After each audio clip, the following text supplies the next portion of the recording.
Welcome to UglyMugsPodcast. I'm your host, Quincy. And your other host, Justin. Now, I'm going to apologize. I'm getting over a cold right now. Same. So I sound a little dramatic. That's what I'm going to go with. I sound a little dramatic. You have a bit of coughing, and it sticks. You have that persistent cough. I have that persistent cough. But last week, you really heard it because as I was listening over our own episode, because I do that, I kept going and just kept doing that. And I would like to apologize for last week. Like, it was bad. I don't want to apologize for just existing. Shit. If I I'm had to sorry. do that, I'd be doing that every bloody day. I'm not that sorry. Oh, I am beyond. I'm sorry. I'm doing this now. No, I'm joking. I love doing this. Let's start with yours because I'm still intimidated to drink mine. Yeah, I know, right? Mine's a Lipton green tea, but it's the purple acai, not acai, blueberry. Wait, how do you say that? It's acai. Oh. Acai. I don't even remember. So now you got me fucked up. I'm trying to think of how I normally say it, and I can't even think of it. It's probably acai. No, I don't think I say acai because acai sounds stupid. Well, then it suits you just Acai? fine. Yeah, it's acai. I don't know. But even still, it's purple acai blueberry. I just have it with some nice, some sugar, and it tastes really good. I actually like this one. Sugar. Sugar. Okay, so I'm nervous to try mine. Oh, that's good. I got one from Sprouts, the actual section where you fill up your bag. And if this is bad, that means I filled up a fucking pound of coffee that I'm going to fight to drink because I don't like wasting things. It's cinnamon coffee. I am so intimidated to drink this. As I said, cinnamon sugar. Treat it like it's going to be a churro. It smells weird. A churro coffee. Think of it being a churro coffee. All right, Here we go. Here we go. All right.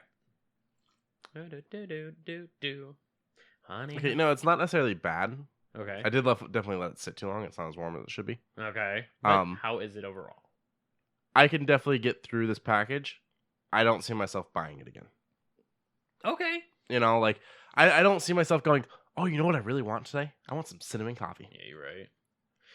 I mean, it's like when I smelled the bag itself smelled not great.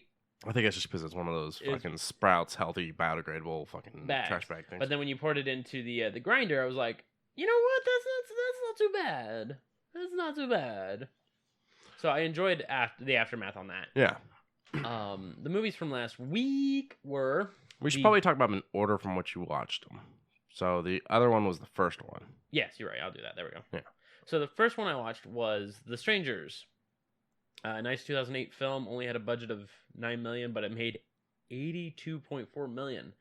That is 9 times its budget. Oh yeah, this movie fucking killed. It didn't kill per se, because usually whenever you reach 100 million, that's where the quote unquote killing is. You know, but I digress. In my opinion, this movie killed. Like, if I made a movie and it made 9 times what I spent on it, I'm happy. Yeah. Oh yeah. Even if I spent $1 to make that movie, I just made $9. I'm happy. Fair enough. Fair enough. Then that's one movie ticket. Yeah, that means at least one person who was not family went and saw that movie. That's wholesome.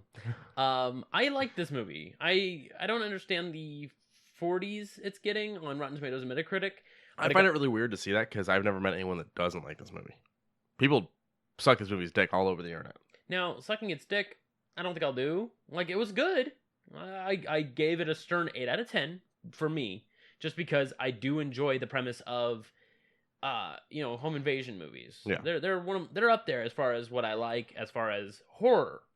So I've been out of the loop for the last 10, 15 years for scary movies. Like, I've been away from them because of how campy or how obnoxious they've become. But you've pulled me back in with these two. The Strangers, more or less, is something that they were just toying with them at first, and then they got down to the nitty-gritty when the sun was coming up. Yeah. And the main reason behind it is you were home. Because you were home. And I was like, they don't have any other MO. They don't have any other plans. They just said, you were home. Now, 2 things. One, did it feel like an hour and a half? Yeah, it felt about that. Okay. It felt about that. I find it interesting when a movie can make me stop and go, wait, it's over? Oh, fuck, I sat here for an hour and a half. Of course it's over. Yeah, because it was quiet. Yes. Like, it wasn't as quiet as you guys were really pushing it. Like, it had its dulcet tones. I feel like I remember it being quieter than it is. Yeah. And I think that was more the thing. Like, I'm sorry that I oversold the quietness, because I feel like rewatching this, I was like, no, this movie's not as quiet as I thought it was. it has its subtle nuances, like the wolves howling and then disappearing, and then the dog next door just disappearing. Like that, the subtle tones you hear just poofing away. There are a few scenes where I was just like, but why? The brother walking in, or best friend? Brother. Yeah. The brother walking in, I was just like, I'm sorry, but you see a scene like that, you do something about it. That made me sad. Yeah. It bummed me out that it was the brother that took out the brother, and I feel like they did it because they wanted to up the body count. I could be wrong. I don't know where the writing for this movie was at, but it very much felt like a crap. We're an hour into this movie and we haven't killed anyone. Okay, but the total body count was what, 5? No. 3. Possibly. Yeah, 3. Because she launches at the kids at the end. There's nothing confirming if she's dead. Oh, then yeah, 3.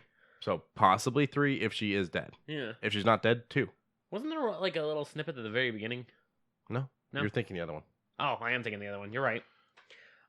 Speaking of the other one, the other movie was... before we get into that, sorry. I wanted to see the audience rating for Rotten Tomatoes on this. Copy. 78 on Google, which is nice. Oh, the audience gave it a 48 too. It tied. So I'm thinking it might be because there wasn't enough on screen to keep their attention. Maybe I'm not gonna say, because I mean, Liv Tyler's there. Just pay attention to her. I mean, that's a lot of people that rated this. Yeah, that's 311,238 audience and 164 critics. That's a lot of people to force that number to a stern 48%. I mean, I guess because there wasn't enough on screen at a given time, but you're like, Liv. I don't. Well, I was mostly joking. I mean, I like Liv Tyler. Liv Tyler. I do like her, and I love her dad because I am an Aerosmith fan. Yeah. So. But I'll remain neutral on what they give it to what I like about it, because I enjoyed the quiet, the subtle nuance of. Yeah, let's break it down. How. It's definitely not an VFX movie.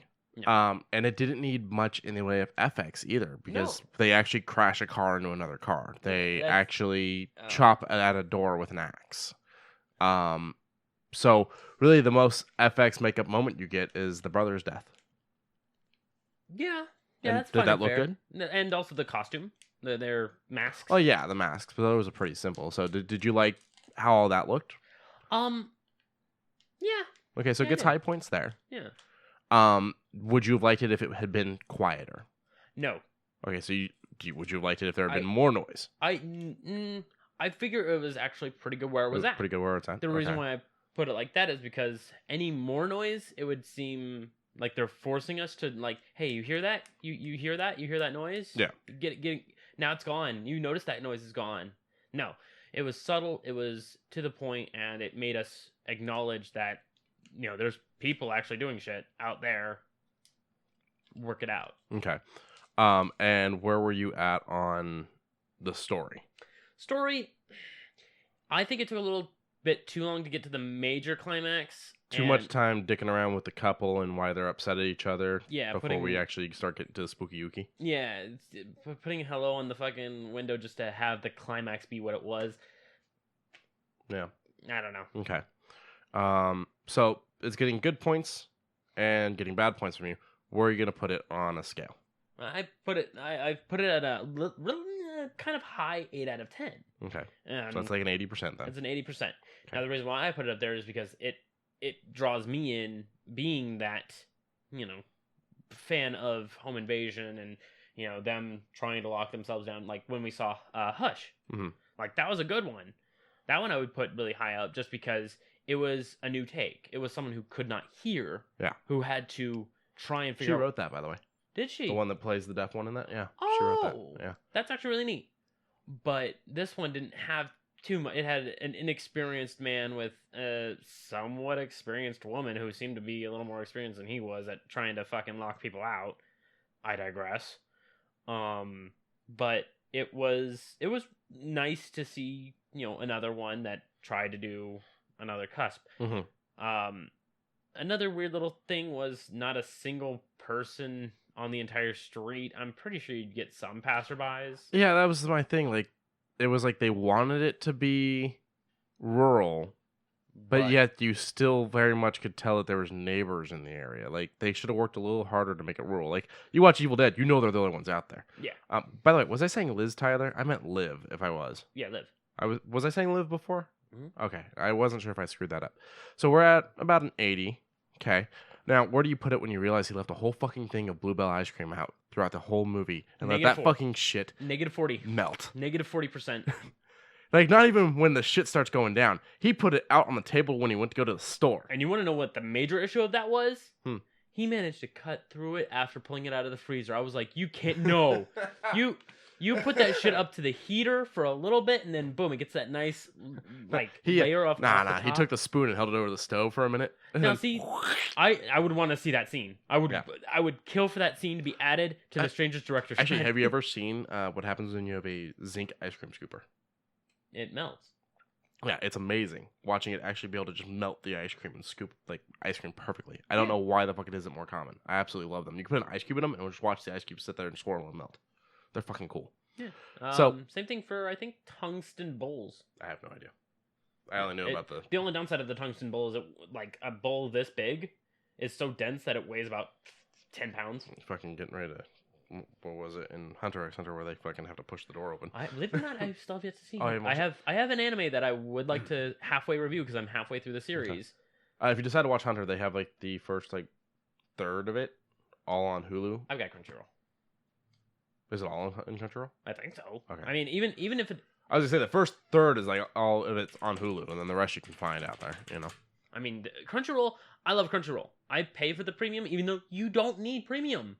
It's so fucking nice. I love Crunchyroll. The only downside is with Crunchyroll not premium, you deal with ads. My only issue with Crunchyroll is, you know me, I have to have dubbed, not subbed.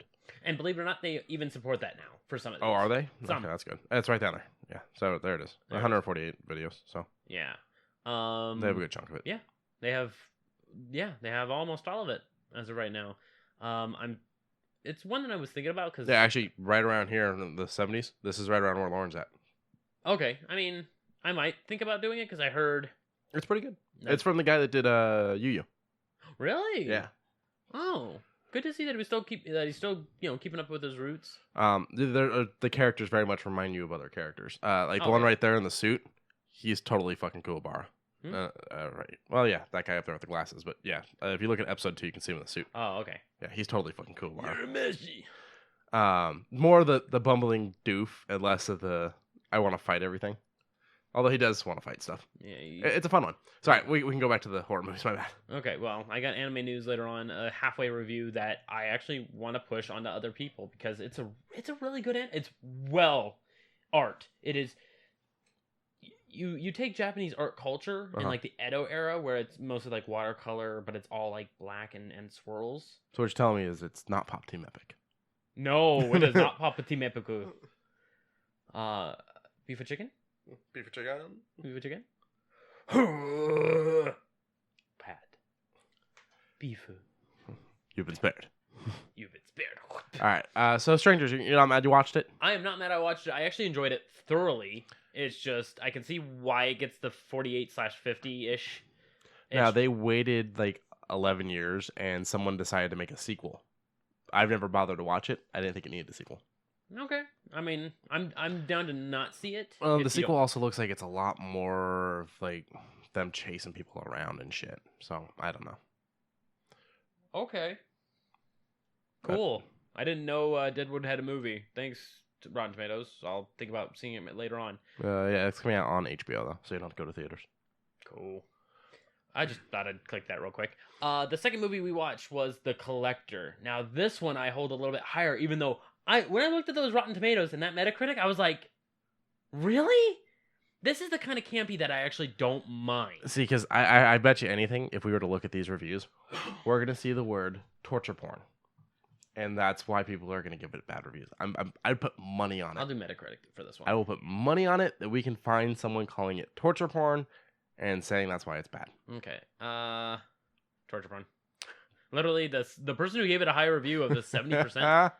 said, with both feet planted firmly on the sticky accelerator of the torture porn vehicle. I'm like, yeah, okay, whatever. It was originally written to be a prequel to Saw, and then it ended up being its own thing instead.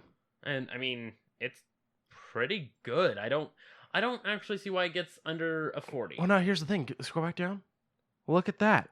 Its Metascore is 29. It's only actually had 11 reviews. 6 bad ones, 4 mixed, and 1 positive. Yeah, and then you look over at the user score that has 56 positive, 17 mixed, and 18 negative. Yeah. And it totals out to a 6.6 out of 10. I mean, I get that it wasn't like a widely released movie when a lot of people didn't see it, but like, damn, 11 reviews, that's it? Yeah, I mean, it has its faults. I'm not going to nix it for it. Like, if I will definitely give the end scene with the lack of damage. Okay, yeah, I'll give it that one. And the weird CG truck rolling thing. Yeah. I will admit that was a little wonky. But the earlier scenes were pretty nice. The only downside is we didn't know the timeline because me and you There is a bit of a timeline issue, and I never really put that much thought into it until it was brought up the other day. Yeah, and I was like, if this is the same day, shouldn't they have left soon after they said that, after the con artist / thief man had left, and then he's like, okay, I'm going to go in tonight and steal it. We got to bump it up to tonight. And it's like, okay, wait. If he knows that they're out of town, why are they still there? Or how do they still get out? Or whatever. So I put a little bit more thought into it, and the only thing I can think of is that they did leave, which gave the collector time to do his thing. But they came back early, which is why none of them were really in the traps per se. When the robber gets there, he's already got husband and wife downstairs. Yeah, and the daughter's hiding, and the other daughter's not home. Yeah, that's right. Yeah. They're not really running through and dealing with the traps. He's already got them downstairs torturing them. Mm-hmm. So I'm wondering if maybe they came home while he was still working on the house. And then he went, fuck it, might as well finish my traps, and then I'll let them loose. But then this guy shows up and fucks everything up for him. Yeah. That's just me spitballing. I don't know. I'd want to ask the writers. Yeah, I would have to ask the writers. It seems a little strange that we as the viewers are like, wait, what happened? Yeah. And then the guy who was in the box originally, mm-hmm. like I don't know how did he get out? Did he get out? Mm-hmm. Or did he get unchained so that way the box was empty so that way the robber could be put in? Oh, you must have missed it. Remember the scene where the robber tells the little girl, just do what I say, and she pushes over the fish tank, and he pushes over the TV to execute the collector? Oh, that's right. That's right. He takes the guy that was in the box and throws him in. That's right. I remember now. And then uses him to bash and everything. So he did do... Okay, I'm sorry. My mind slipped on that scene. Yeah, so yeah, he took him out of the box. And the fish were still alive. Yeah, which is... weird. I mean, maybe the body conducted mostly electricity instead of the fish. But that was a smart move by the... Oh, yeah. He's a very smart villain. Yeah, and But you got the very smart... anti-hero? Because he was robbing their ass. He was robbing, yeah, I would say an anti-hero. And none of them, not a single one of them, would listen to him. No, the only one that did really listen to him was the little girl, and she's the one that made it out. So, I don't know. But I liked it. I can see why it got low reviews because of the thing, but at the same time, you gotta realize going into it, if you're going in to see a Saw movie-esque, like this one is post-Saw? Saw one? Yeah, a couple of the Saw movies had already been out at this point. Okay, so I mean, even in that state of mind, if you're going in to basically have a nice Saw movie that you're already having a portrait in your mind of what you're getting into, I think that's too low. Because you got to figure that it had a plot, it had substance, and it had really nice traps. But this kind of brings me back to what we were talking about before. The only thing I have a problem with is all the bear traps. That one would have been a little far-fetched to bring in all those bear traps without having someone spot something. Well, I mean, they show that house is up like on a hill by itself. Or out in the woods by itself. Okay. They show that house being way more alone than they fucking showed the house and the strangers being alone. You're right. So, and he's got the van, so I assume it was all loaded up in the van. And he blows the place up. I think that would be the issue. He doesn't reclaim his shit afterwards. Like, what are you going to do with all that? Like, you have to go and buy all new shit now. And that's the other thing is that he had the gem on him. The robber did, yeah. Yeah, so I kind of want to see the next one if that gets a nice close to that story. The next one gives a nice close to the Collector. It doesn't really fill in. I'm just gonna tell you, it doesn't really fill in too much about what happens with his wife and daughter, the robbers. But it does end cap it. There's not going to be a third Collector movie. Okay. So this came out 2009. Correct. So Saw 1 was 2004. Saw 2 was 2005. And Saw 3 was 2006. Didn't we have one every year? Yeah. Saw 4 was 2007. Saw 5 was 2008. So we already had all these Saw movies. We had movies. 5 Saw movies by this point, and actually Saw 6 came out the same year as this. So we've had all those Saw movies. We were ready to go. I am now super confused. Well, what I was going to say before is this kind of brings me to what we were talking about last week, where you get these critics who automatically have things decided. The people that go, if it's Adam Sandler, I'm going to say it's shit. Yeah. You have these people that go, if it's horror, I'm already going to say it's shit. Until I see it? Yeah. Or until it, like, wows me? And then there's the ones that straight up go, if it's torture porn, it is shit. Boom. Done. It's shit. Pull up Hostel. I'm curious. Oh, Hostel. I didn't mind Hostel. Hostel is supposed to be one of the better ones, right? People love Hostel. It's got a 55 on Metacritic. Let's see what users give it. I prefer to listen to the common people, the common folks. But yeah. Oh. Yikes. Okay, never mind. 401 people gave it a negative review on Metacritic, making it a 3.3.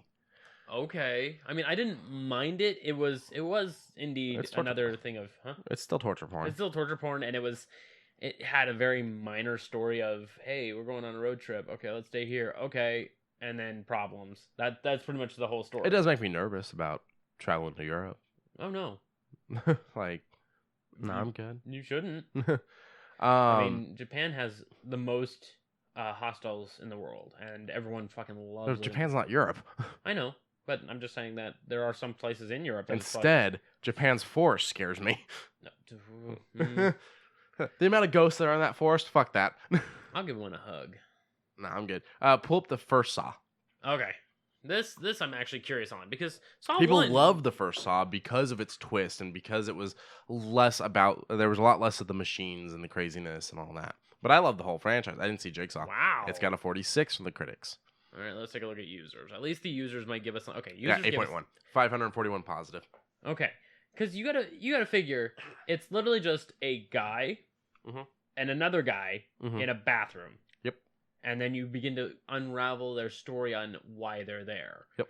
And then there was a body in the middle who, you have to get him to get the key. And Cary Elwes just fucking killing it as an actor. Oh, yeah. I mean, both guys, actually. Yeah, I would say everyone in this had, like... Yeah, Danny Glover's great in it. Oh, yeah, later on. He's the cop throughout the whole thing. But he's in the first one? Yeah, he's only in the first one. No, he was in another one that he got caught up in. No, he's only in the first one. Yeah, because he's obsessed with the idea that it's the doctor. Yeah. That's Cary Elwes' character. But I want to say that he was in another one, then he got stuck himself in a trap. You're thinking of a different cop. That does happen to a cop in the franchise, but it's not him. Danny Glover only makes it through the first one. Okay. I should have sworn I saw him in another one where he was like, it's a flashback to it, and he begins inspecting the areas, and then when he goes into one, he gets caught up in his own. Because what happens to him?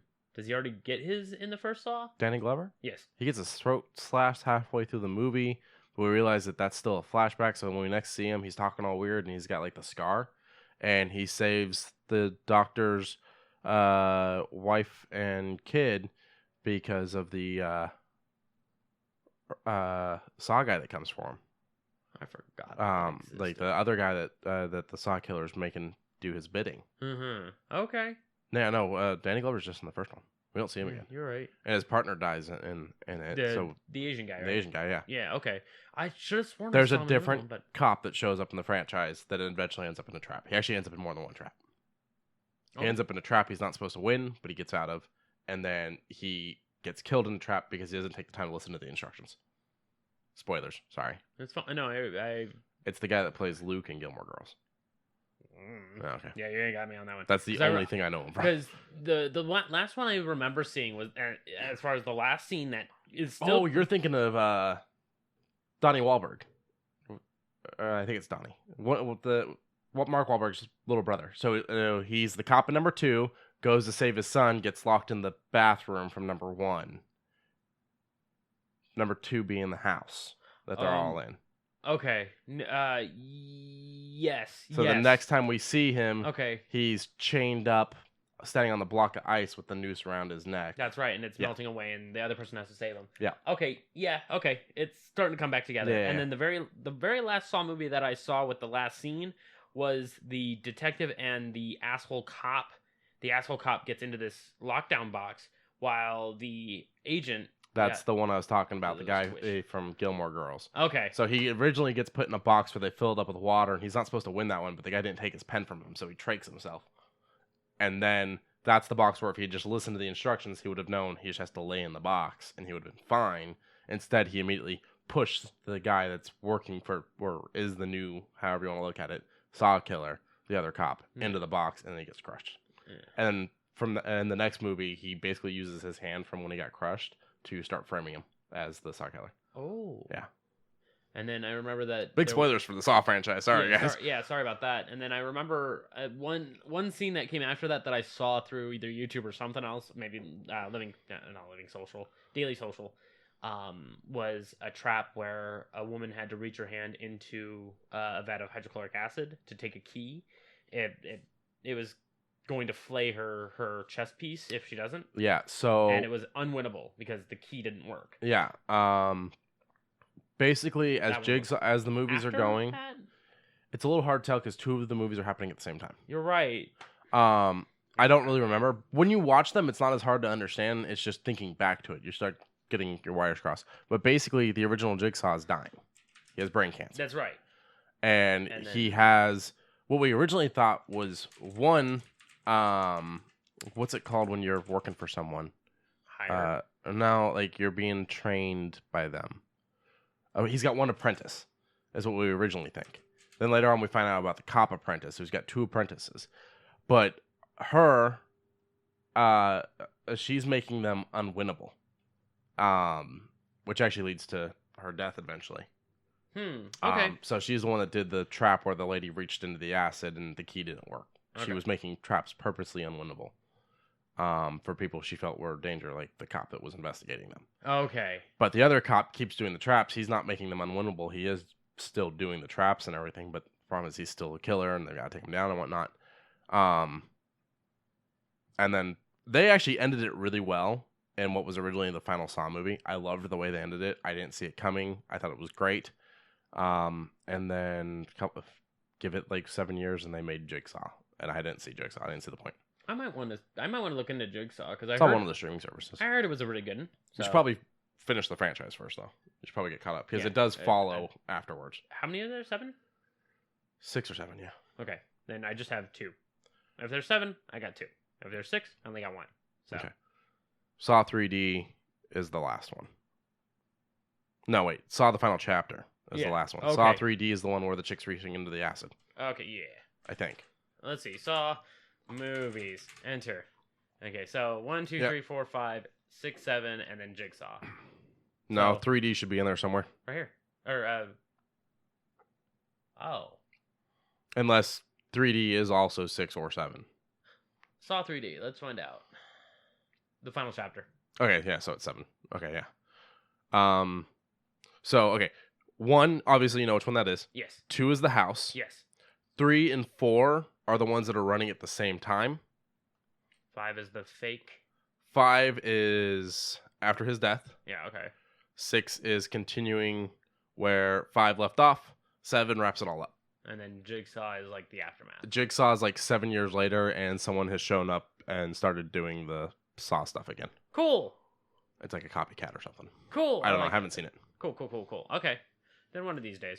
And then tonight's movies. We did a little scrumming about, but you guys want me to watch My Bloody Valentine original and 3D. Yeah, so 3D is the remake. Are we going to wear 3D glasses? You can, but I don't have a 3D copy of the movie, so it probably won't work. We're watching it on like Stars. Sorry. Stars. I also don't think I have any 3D glasses anymore. Stores. We can look around. Stores. Stores. But you need to get off of this because 3D spoils who the killer is right off the bat. Okay, sorry. It's all right. Sorry, Dad. I just don't want it ruined for you. That's fine. So now we can go into the news. Where do you want to start? Yeah. You want to go here? Sure. But shoe news.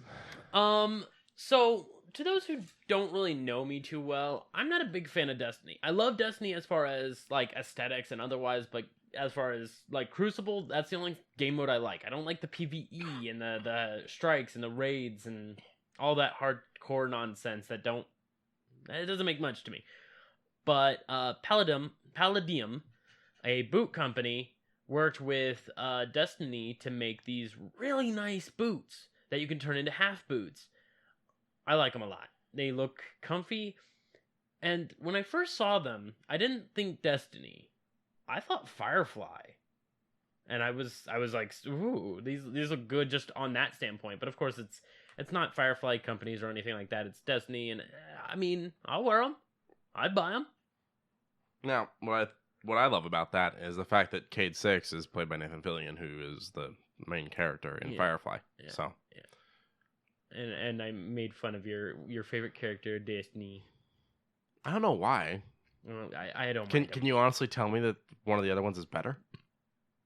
Xur.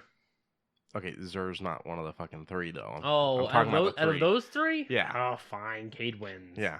And Xur doesn't do anything but sell you shit. It sells me really nice stuff. I don't know. Last time I bought shit, I was a little pissed off. I felt like I got kind of gypped by Xur. I'm talking Destiny 1 Xur, so Destiny 2 Xur I don't know nothing about. He's pretty much the same. No real changes. The Destiny store seems to have like really a lot of nice stuff right now. Yeah, we were looking through it super quick before the cast started. They have a fucking full replica of my favorite weapon of Destiny, the Last Word, and I was just like, oh, it's so nice. And then when I click on the thing, page not found, and I'm like, don't do that. I think the other problem would be you would totally pick it up and play around with it and end up breaking it. I'd fix it. Real talk. I do like the Galahorn that McFarlane Toys did like a year or two back. I think it was like, actually no, it was probably longer than that. It was a lot longer than that. It was like 3-4 years ago. Yeah. But it full on lit up and made noises and everything. Looked really good. I actually really liked it. Like there's a lot of really Kate with the chicken plushie. That's adorable. Like there's a whole lot of stuff, but all the things that you see on their Twitter, it's not up here. And that kind of bums me out because they probably sell out really quick. They probably do. Like real talk, I would definitely have gotten that the Last Word because it's so nice. It looks so good. My favorite weapon of Destiny 1 back when I used to play it. Kind of bummed that I didn't want to keep going in Destiny 2, but I digress. That's the story that I had was shoe news. Over to this. You know more about this than me, so okay. So, but here's the thing: you can benefit from it. Oh, no, I'm sure I can. I'm just saying you know more about it. Valve just announced a feature called Remote Play Together, which is something similar to Parsec. If you ever use Parsec on PC, Parsec allows you to take local games and have someone pop in as player 2, just to make sure that you're fine. It's something similar. It's going to be up to 4 players that can use Remote Play. So, let's say Gauntlet. Gauntlet, the old school game where Riding the ostriches. Yeah, Red Warrior needs food. Sorry, that's Joust. That's Joust. Red Warrior needs food okay, badly. I remember Gauntlet. Yeah. Okay. Ska Boss needs food. Ska Boss is about to die. Yeah, things like that. You can have, and you got to figure if that's local co-op, you're not gonna really get many friends to pop on. But luckily with this, you're gonna have friends to play with over the internet. The only weird thing is, you have to be able to stream the game to those 3 friends, and they're gonna have to, have good, clean connection themselves. Yeah, I think the internet is going to be the issue in this because let's be honest, we are not all on the same level when it comes to the internet. No. A lot of us have lower or faster than our friends. Me and you are probably pretty close to the same. Yeah. But I've got friends in other states where it's just like playing with them. Their shit drags sometimes. Or I've got friends in other countries and playing with them, especially countries where it's government-controlled internet levels, like Panama. I've got a friend in Panama. Sometimes his shit just fucks up, especially if he's hosting. We get host migrations like crazy. No, that's not great. So doing something like this probably wouldn't work for that. But that's not Valve's problem. That's not Valve's fault. That's definitely something where it's like the internet needs to get better all around. Yeah. So I mean, I'm just like, okay, this is something that's testing phase, and I'm glad that it already exists. Mhm. It's just come October 21st. Anyone who's in the Steam beta, like myself, can hop in on this and make it try to work. Now, do you have to be Steam beta? Like, you're Steam beta, so you get to use it. Nope. But I'm not Steam beta, so would you still be able to stream to me and have me play with you? Yep. Okay, that's pretty cool. Like, it allows me to basically invite you to the game, and then it gives you, like, the update will already be there. That's the cool thing. The update's already going to be there for the people. Okay. I just have the newer look of Steam, which looks really nice. No, I get it. It's a lot like my brother does an Apple beta thing where basically he gets the iOS updates just a little bit before me. So that we can test them out? Yeah, he tests them out, and then, they eventually launch it to everyone. So, like, he's doing the free trial on Arcade right now. Ooh. But his phone was able to do it before my phone was able to do it. In fact, I don't think my phone's able to do it yet. I still think my phone won't fucking do it. I don't know why. Gross. But that brings me up to another subject. A little bit of a review. Me and Goon managed to beat Mother Russia Bleeds in a little under 6 hours using Parsec. But they don't know who Goon is.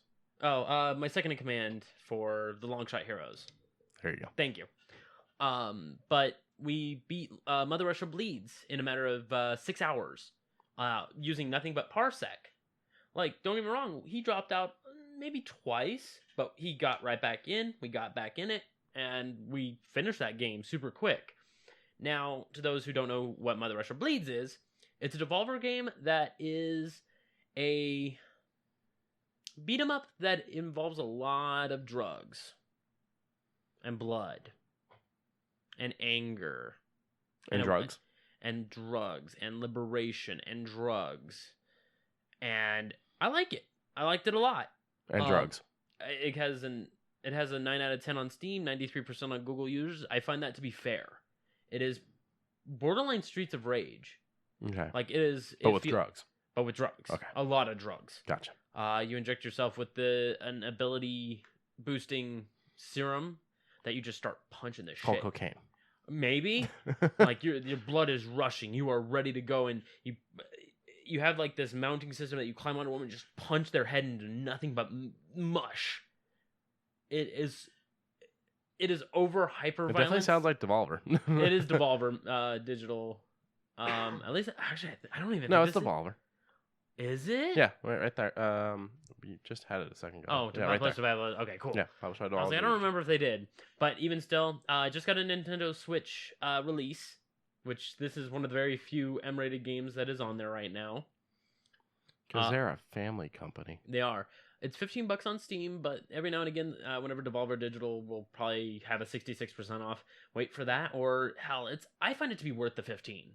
Well, $15 for a game's not that bad. Yeah, I mean, granted, 6 hours of play, but it's got replayability and arena mode and drugs. And drugs. Yeah, drugs. Drugs. Let me let me show you a little bit of the trailer because this paints it well.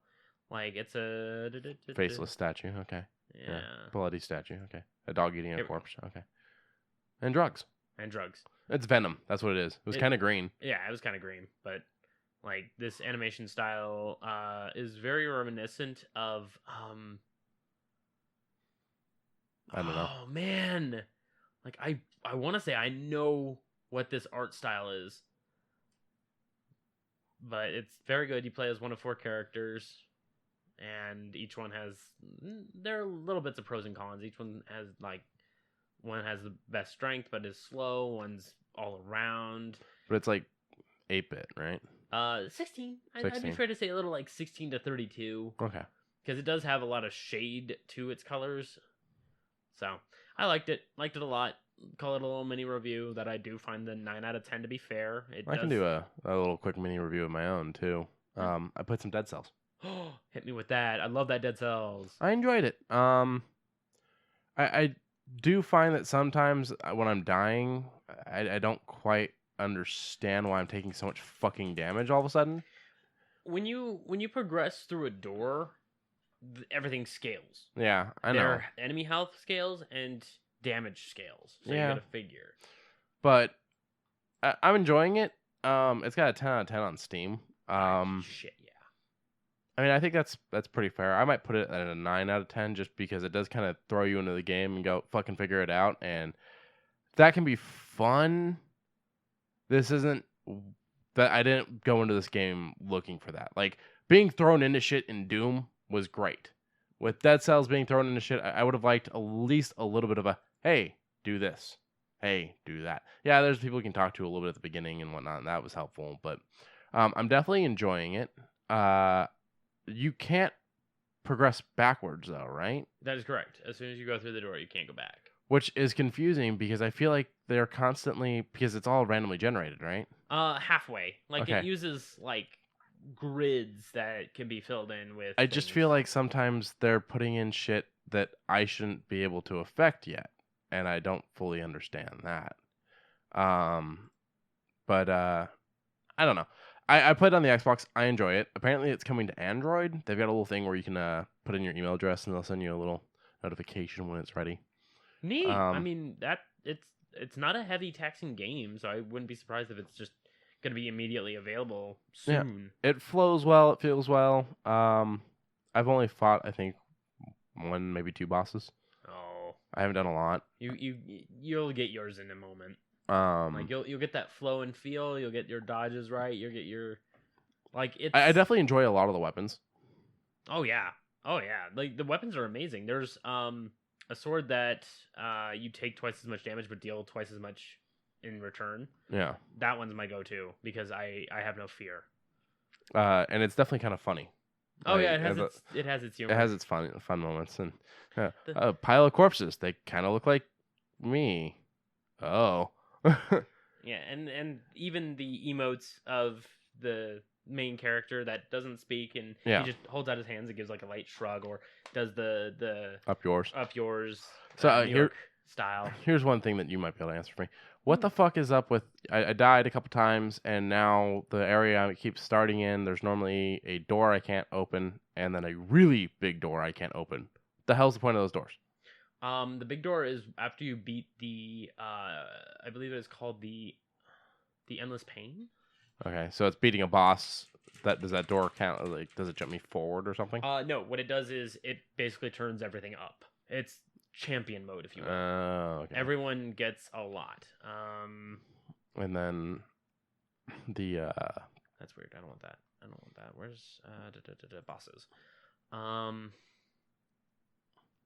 Oh, okay. Never mind. It's just a collector. I thought it was. Oh, well, that's else. the one you're just getting shit for, though. I didn't know you were gonna fight him.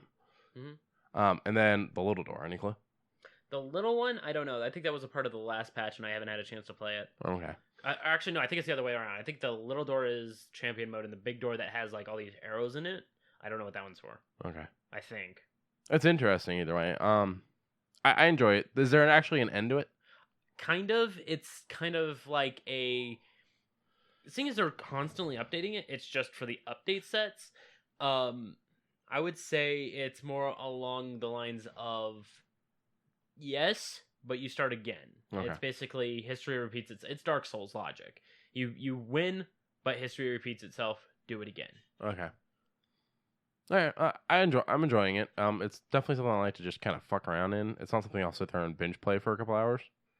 It's more I got a little bit of time to kill while this game updates or downloads or before we go out to do something. I'm gonna play through a little bit. Okay. I wish you luck, because I know that, for a fact, it is quite difficult. Yeah, I mean, I've definitely died a fucking handful of times. Do you want to do your review on that? Yeah, we'll stick to reviews. Yeah, do your review. So, Goon, the person I just talked about not too long ago, has pulled me into an anime that I find to be... No, how are we going to get you out? Where's the magic remote control? No, you are not going to get me out of this. This is a good one. This one I recommend to anyone who hears my voice that enjoys... I'm just going to record over the tape then. How dare you? How dare you? But it's called Demon Slayer Kimetsu no Yaiba, or just Demon Slayer for short. It has probably the prettiest animations I have ever seen. It's coming to Toonami to those who don't like subtitles. It's just all around great. I can't say too much on it, but there is a character that I was told by a few people that I would be like, named Inosuke. And I find it to be kind of true. Like, Was that a pig-headed man? It's a boar head. You know what the difference between a boar and a pig is? Boars have tusks? Pretty much. Yeah. But it's a boar. But I do enjoy him. Girly ass eyes. Yeah. I enjoy his character so far. We're only 16 episodes in. So we're over halfway, and I am super excited to see more stuff from Inosuke, because he is one of those that is, are you breathing? You're willing to fight. Let's fight. And then he'll fight. And then nobody wants to fight. But let's fight, though. No take, only throw. I do enjoy him as a character. He is very simple-minded, and he doesn't know how to read or write. Well, he's a boar.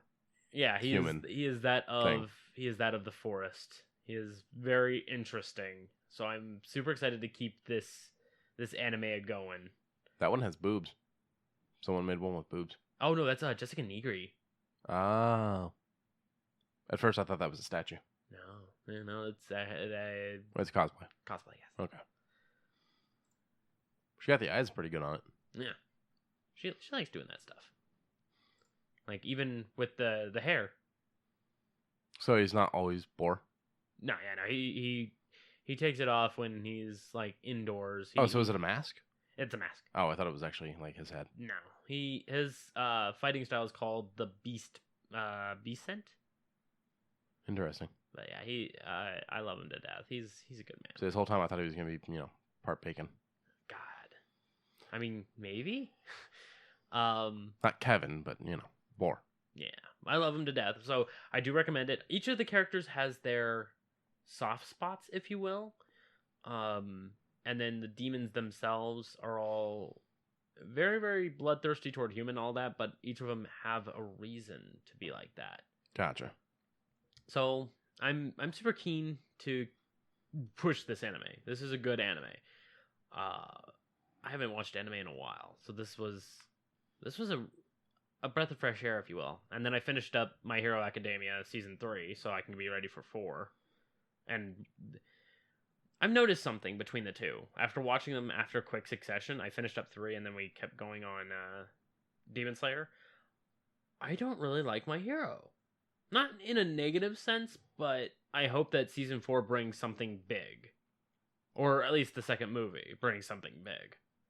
Because I'm like, I like the characters, but they're doing really stupid shit. That wasn't a signal. Oh, I was like, well, what the hell are you doing? Quincy just pinched his cheek. Yeah, I have like a bit of swollen cheek, and it kind of got under my teeth. Oh, okay. We could cut all of this. We could, but we're not. But yeah, watch that. Twitch. Now that I'm streaming on Twitch, I guess I can talk a little bit about this. They unveiled a founder's badge designed to help starting streamers. Not like the new app logo. New app logo is a little weird. I prefer the purple shading instead of the black, but yeah. I don't like it. I wish it was still that purple, like the full purple with the eyes. Yeah, I prefer that. But it's not bad. But moving on, there's for your first 10, if you're not partnered, anyone who gives you a paid sub will get that first badge. I like it. It's a good little idea. It showcases. So the idea is to try to get those people that are like actually into collecting the badges, trying to get them to donate to you because I gotta have that badge. Yeah, either that or showcases who believed in you first. Gotcha. I mean, you don't have enough badges to train me, so you're right. But it's 10 for just affiliates and 25 for partners. Okay. That's fine. I mean, it's just something I just want to quickly mention. It's something great. I don't know if you want to talk about Bella Delphine going to prison. Well, is that the bath water lady? Yes, it is. For fucking up someone's car because they stole her hamster? Yeah. Yeah, I heard about that. Oh my god. I mean, What kind of piece of shit steals someone's hamster? She. To be fair, the Pepe that she drew on the car was actually really entertaining. So good to know that she memed her way into jail. And did you see her mugshot? Yeah. She's like, yeah, I did it. I mean, you shouldn't have destroyed his car. Or her car. I don't know if it was a man or a woman. Okay. It was her. Shouldn't have destroyed her car.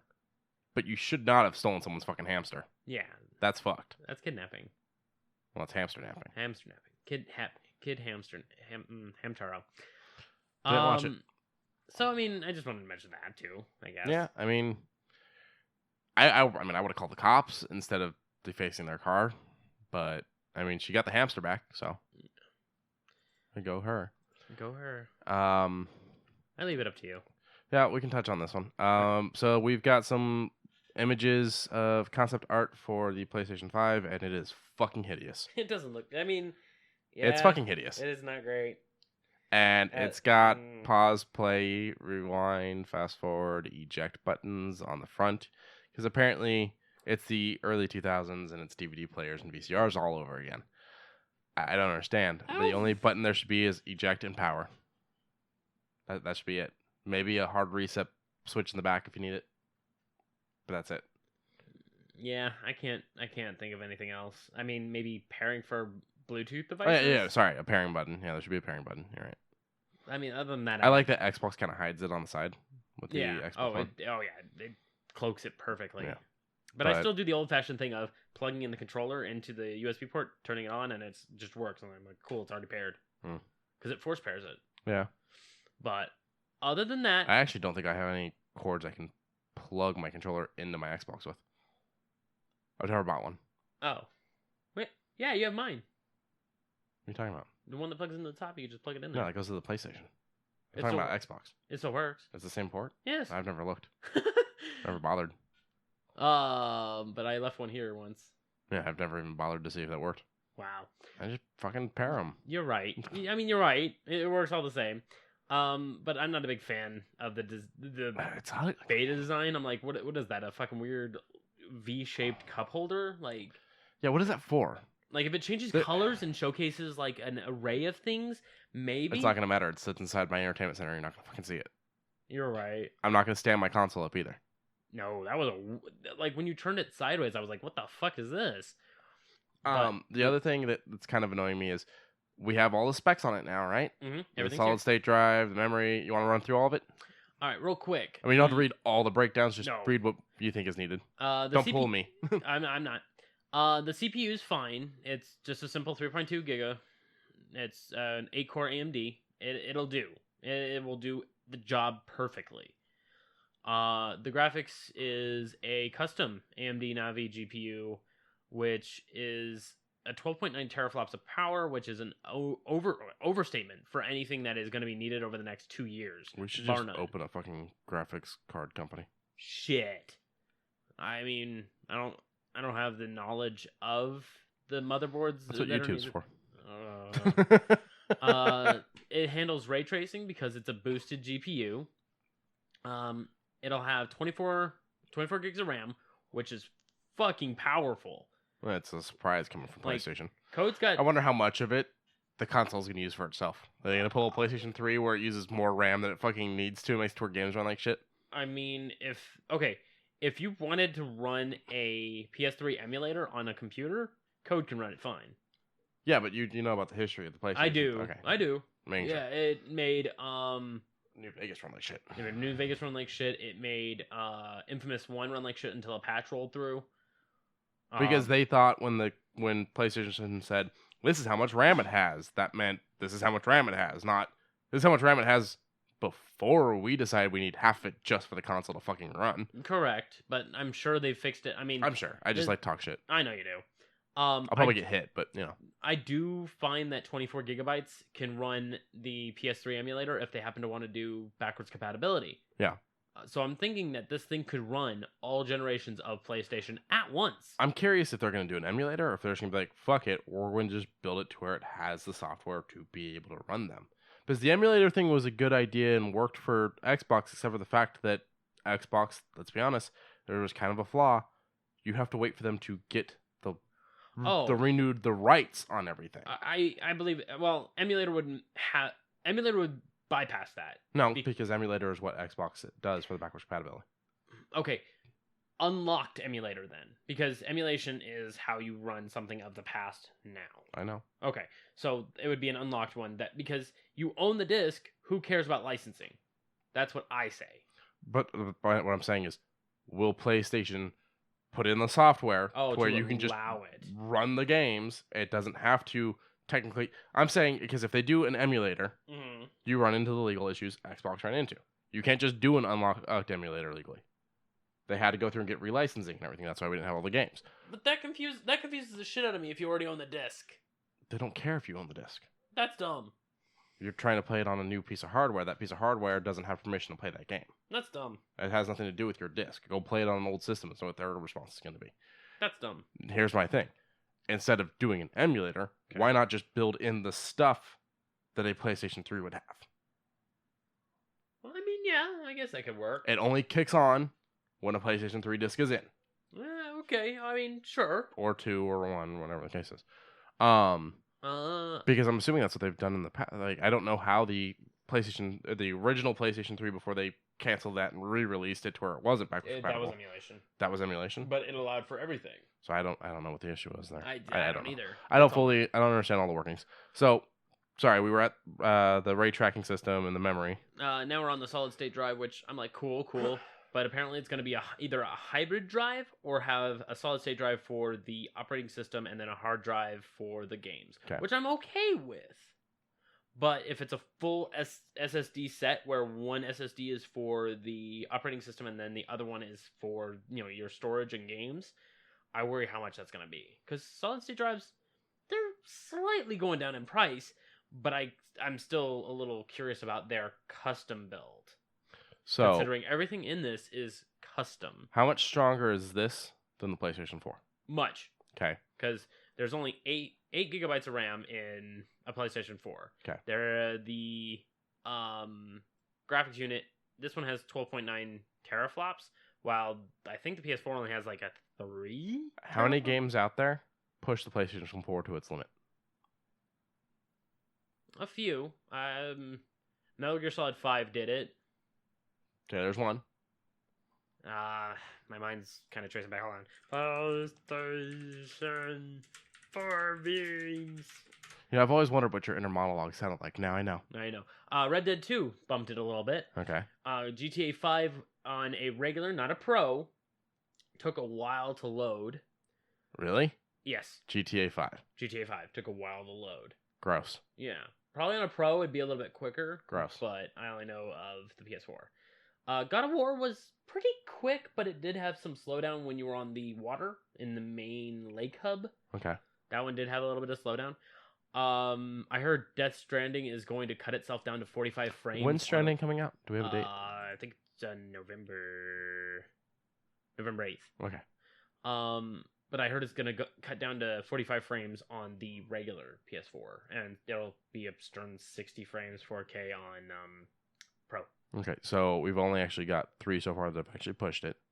Days Gone, I heard, had just a lot of bugs. Yeah, Days Gone's just kind of broken, is what I heard. I think I'm going to throw that one in it's the game software fault, not the hardware console fault. Okay. Yeah. So we're still at 3. Horizon Zero Dawn, I heard, had a bit of issue. I mean, it worked fine on mine. Okay. Spider-Man worked fine on mine. Spider-Man worked fine.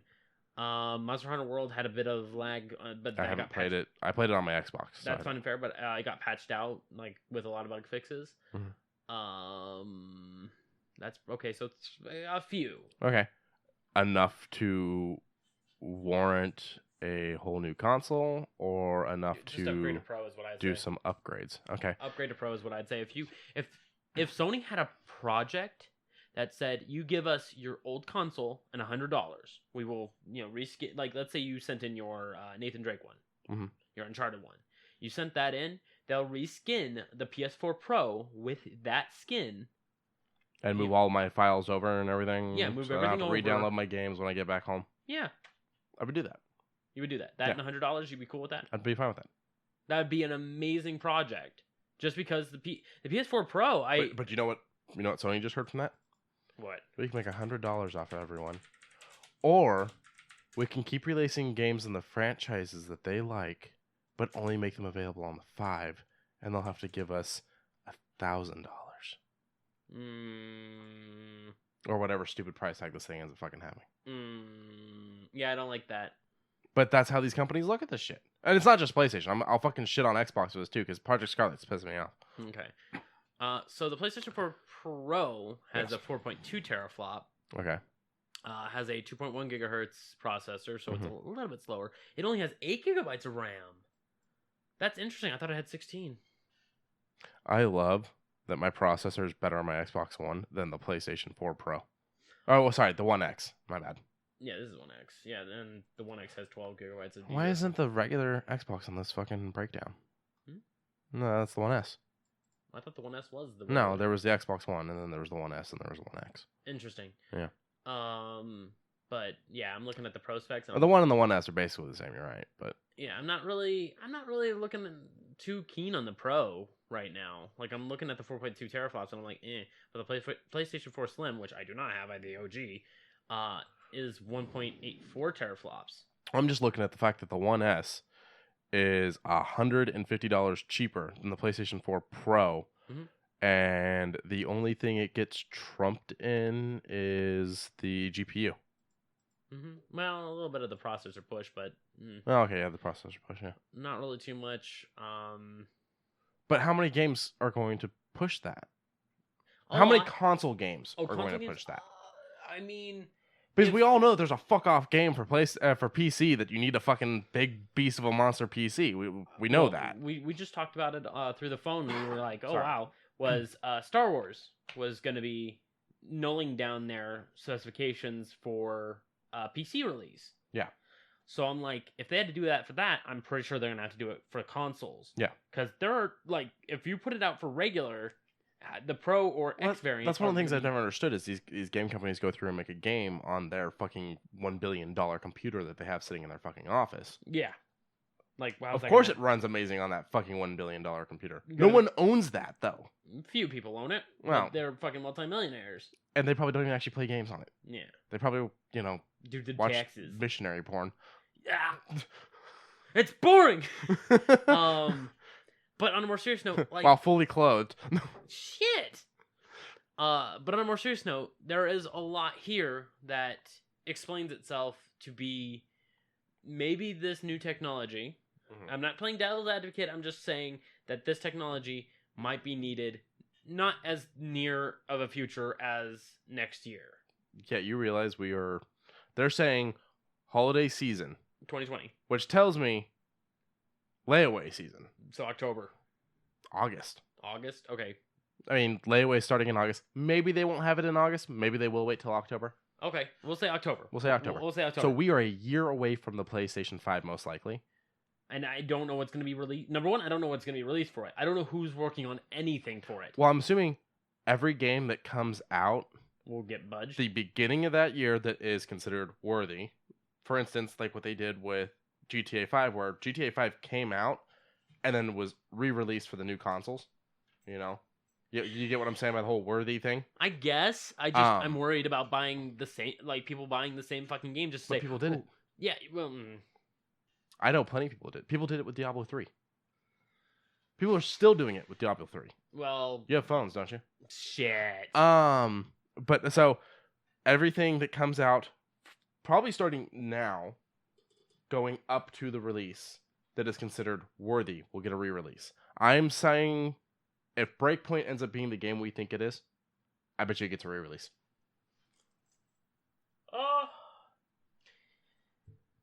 I mean, you're right. You're right. If Breakpoint's a quote unquote right now from people who played the beta up until now, who are playing the main game, they're running into a lot of medial bugs. No game's perfect. Yeah, of course not. But then again, nor was Wild. Well, I mean, there's Worms, but You're right. You're right. You're right. Worms is actually a really nice game. I've been playing the new one. Well, not necessarily new, but yeah, WMD.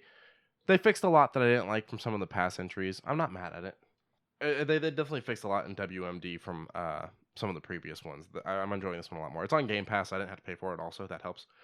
But, so yeah, I think everything from now going up, Borderlands 3 will probably get a re-release on these. Oh, more than likely. And then pretty much anything that comes out for holiday season next year will come out for both sets of consoles.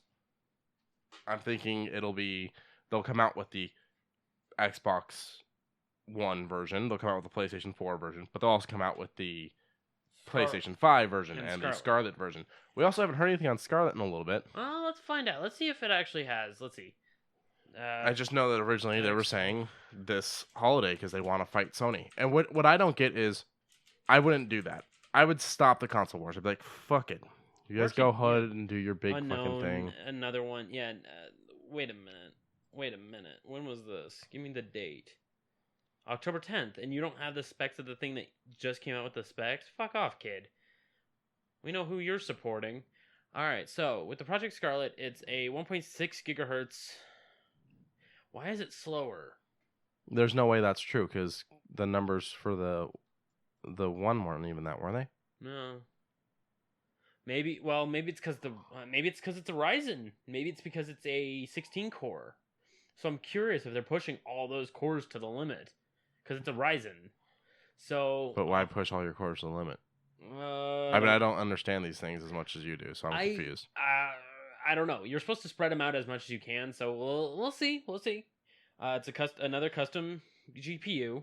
It's 16 gigabytes of RAM, which is a little bit less than the PS5. A 1 terabyte solid state, that's fine. Optical drive, I'm pretty sure it'll help out with 4K Blu-ray. Okay, really quick. What exactly does RAM do in a system? It allocates it to where it has the it pushes things from the processor to allow it all to run at once. Okay. How many things are actually supposed to be running at once when you're playing on a console? Just the game? Just the game, the screenshotter, and maybe your friends list. So your home, if you will. Yeah. So does it need an absolutely fucking insane RAM? It's not like I'm watching YouTube while I'm playing my game. They got rid of picture-in-picture anyways. Oh, you're right. But that pissed me off. games can often take up a lot of RAM. Okay. Games take up that memory. Okay. So I will say that 16 is a fair bit. 16 is fair. Okay. The reason why Code PC has 16, and it can run most games quite easily. Mm-hmm. It's just the processors are a little older. It's one of the older i7s. This is something else I fucking love, though. Go for it. The PlayStation 5 will be 4K Blu-ray. Okay. The Pro is even 4K Blu-ray. It's just Blu-ray. They released the Blu-ray in the fucking 4K era where everyone's going apeshit about 4K. And they're gonna finally launch it on the 5 when people are out there buying fucking 10K TVs now for some fucking reason. Okay. Even though 10K footage isn't really being made all that much, so it's pointless anyways. My point is, way to stay with the times, Sony? Now, you want to know something that this GameSpot article has is the backwards compatibility. It says, yes, PS4 games. That's it. That's all that's been confirmed for the 5. Microsoft did come out and say that the goal with Scarlet is everything. Everything. So I'm like, Xbox, you're winning me over, even though your Xbox 360 screwed me. You are making it up. Well, you were Red Winged, right? I Red Winged 4 times. 4 different consoles? Okay. First time I got it, I sent it back, came back, Red Ring maybe a week later. Sent that one back. They said, here's a refurbished console. That one bricked, I think, 2 months in. I went to GameStop, managed to get GameStop to do the trade for me because it was still within the 90 days because it was that quick. And then that one that I brought home, it didn't red ring. It just had a bad port, went outside, smashed it on the ground. So I've never experienced any of that. So we bought ours. And it red winged. It red ringed about 2 years in. But we still had the extended Microsoft warranty thing on it. Microsoft said, send it in. We actually called them on our last day of our warranty. Ooh. And they said, we're going to send you a box. Put it in the box. Send it to us. We did that. They sent it back, fixed. It still runs to this day. Okay. My brother has it. I just got bad luck with it. Yes, yeah. As said, they are making it up to me. I get to go back and I get to play all these Xbox 360 games I never had a chance to. I finished all the Fables. Yeah. I never finished 3. I have a little bit left of 3 to do, but 3's a trudge. I never finished it. Oh my god, is it a trudge? Honestly, the guy that made the Fable games at first was like, yeah, Peter Molyneux. Yeah, Now I don't really understand what he's doing. He wants to do Black and White 2. Super hard, but no one's backing him on it because everyone's like, "You're batshit crazy. Stop it." Yeah, because actually, did Black we and White saw 2 release? we saw Fable 3. But I mean, when Black and White 2 released in 2005, or was it Black and White 3? Is he trying to do a remake? Is that what you're saying? No, he's wanting to keep going. Oh, yeah. Okay. I never played the Black and White games. Okay, yeah, it was Black and White 3 that wanted to. Black and White's the one where if you put in a name it knows, it'll randomly say it in a creepy voice. I don't know nothing about that. Yeah, no, it's the thing where when you name yourself. Oh, and they're wanting donations. Yeah. Yeah, you can fuck off, Peter. You make more than enough money on your old games to fix it, and you blew it all, I bet. We played Fable 3, no. Yeah. Where was I at? Oh. I also still have my Elite that we bought because we ended up deciding my brother would have the old console and I would have the Elite. Okay. So he has the one that was refurbished and fixed and it still runs. And I have my Elite. It's right down the hall. That's the only thing it has issues with now is it's got a damaged tray, which isn't even Microsoft's fault. The fucker fell. Yeah, when you were playing Black Ops and it fucked up the Black Ops? Yeah, I had a friend that tripped on my Ethernet cord. We were doing a LAN party and knocked the console over. And the tray hasn't worked right since. You get to sit there and tap on the console. It happens. And that's not Microsoft's fault. They weren't like, hey, throw this fucker on the ground. It'll work. You know, they were like, place it somewhere. That's saved for the 1990s Game Boy. Oh, there you go. Throw this fucker on the ground. Nokia. Oh, the Nokia. Throw this fucker on the ground. You'll start a nuclear war. Shit. It's like a meteorite. This is what killed the dinosaurs. You want to fix one of these slipped through time and crashed into the earth. That's what killed the dinosaurs. Shit. You want to fix a pothole? Make potholes around that pothole. It'll make a nice little. There you go. Fill it with Nokia phones. Shit. You'll drive right over them. Nothing will ever happen. Yeah. It might call a few people, but yeah, take up the SIM cards. There you go. All right, but on a more serious note, the PS5 they're both showing 120 frames per second. Yeah, 120 frames per second. Of course, the VR support's going to be there. Everything's going to be confirmed, hopefully a little later. The only thing I'm majorly worried about is the Scarlett's CPU system. They're wanting it to be more cores. They're wanting it to be faster. But then when you look at the PS5, it says we're strict 8 cores. It'll be at 2.3 gigahertz. It's going to push to it, or no, 3.1 gigahertz. I'm sorry. And it's going to push itself to the limit. It's going to have a solid state drive. It's going to have 24 gigabytes of RAM, which is overly excessive, but I do appreciate that they want to go higher than normal. So, I don't know. As of right this point in time, I want confirms. I'm tired of looking at all these unknowns. I mean, I'm not even going to buy one of these holiday next year anyways. Probably not. First of all, we have no price on the Scarlett. The rumored price we've seen on the 5 is out fucking outrageous. 600. I've seen higher. 600. 600 is even a little much. Hmm. It's not even what I paid for my 4. To be 100% honest, if you were going to buy a PC or this, depending on specifications, 600 is not bad. I will say that. Yeah, but I also don't just have $600 laying around. I get that, but what I'm saying is, as far as price wise, it's well. That's the other thing. It's like we were crunching the numbers the other day about getting a Switch. Oh yeah. And stopped and went, okay, it's $300 for a Switch right now. $299. No, hold on. I want to say I saw a deal breaker for $207. I don't want a refurbished. No, it's new. Okay. If you can show me one cheaper, that's great. Yeah. Oh, I don't want the light also. Oh yeah, I know. $299 for that one. It comes with Amazon gift cards. Mm. Actually, might be the best bet. $419. Fuck off. No, the $419 is the deluxe set. Yeah, they can still fuck off. Yeah, because a fuck off can't. I want to say I saw one for $207, but I don't remember what it was. It may have been Newegg, but don't quote me on that. Because I know the light's $200, but you can't play on screen with the light. You are correct. It's only handheld. I'm hoping they fix that to where you can slap it to a smart TV. Like that would be maybe like a fob you can plug in that it can pick up on it. Yeah, fob or something like that. Or even make it to where it can be an extension off of your already existing Switch. That'd be nice. Yeah. Yeah.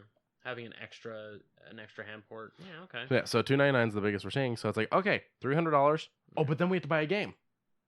And that's where I go, what the fuck is with these companies? They never stop to think about the fact that they want so much for their fucking console. But you're supposed to be able to buy a fucking game. Yeah. And most games are still running around the 60 frame. Luckily, not on Switch. A lot of them are more around the $30 to $40 frame. But still, it's like, okay, I just spent $300. let me go spend another $30. Better be a fucking big ass game because it's the last thing I'm buying for a very long ass time. Smash, definitely. Smash would definitely be one that you would get your money's worth and then some. I'm trying to think. I'm trying to think on what else would definitely promote like inexpensive games but get your bang for your buck, if it makes sense. Not many Switch games get that. Like, then again, it was $15 for Mother Russia Bleeds on their digital store. So I'm like, okay, so you don't have to do 30, but then again, I'm pretty sure that's not what the first game you want on a Switch. Well, yeah, because that's like I just bought a $300 console to play Mother Russia Bleeds. When you already have it through me and I think Game Pass. No, it's not on Game Pass. Oh, okay. They have some Devolver stuff on there. That one's not on there.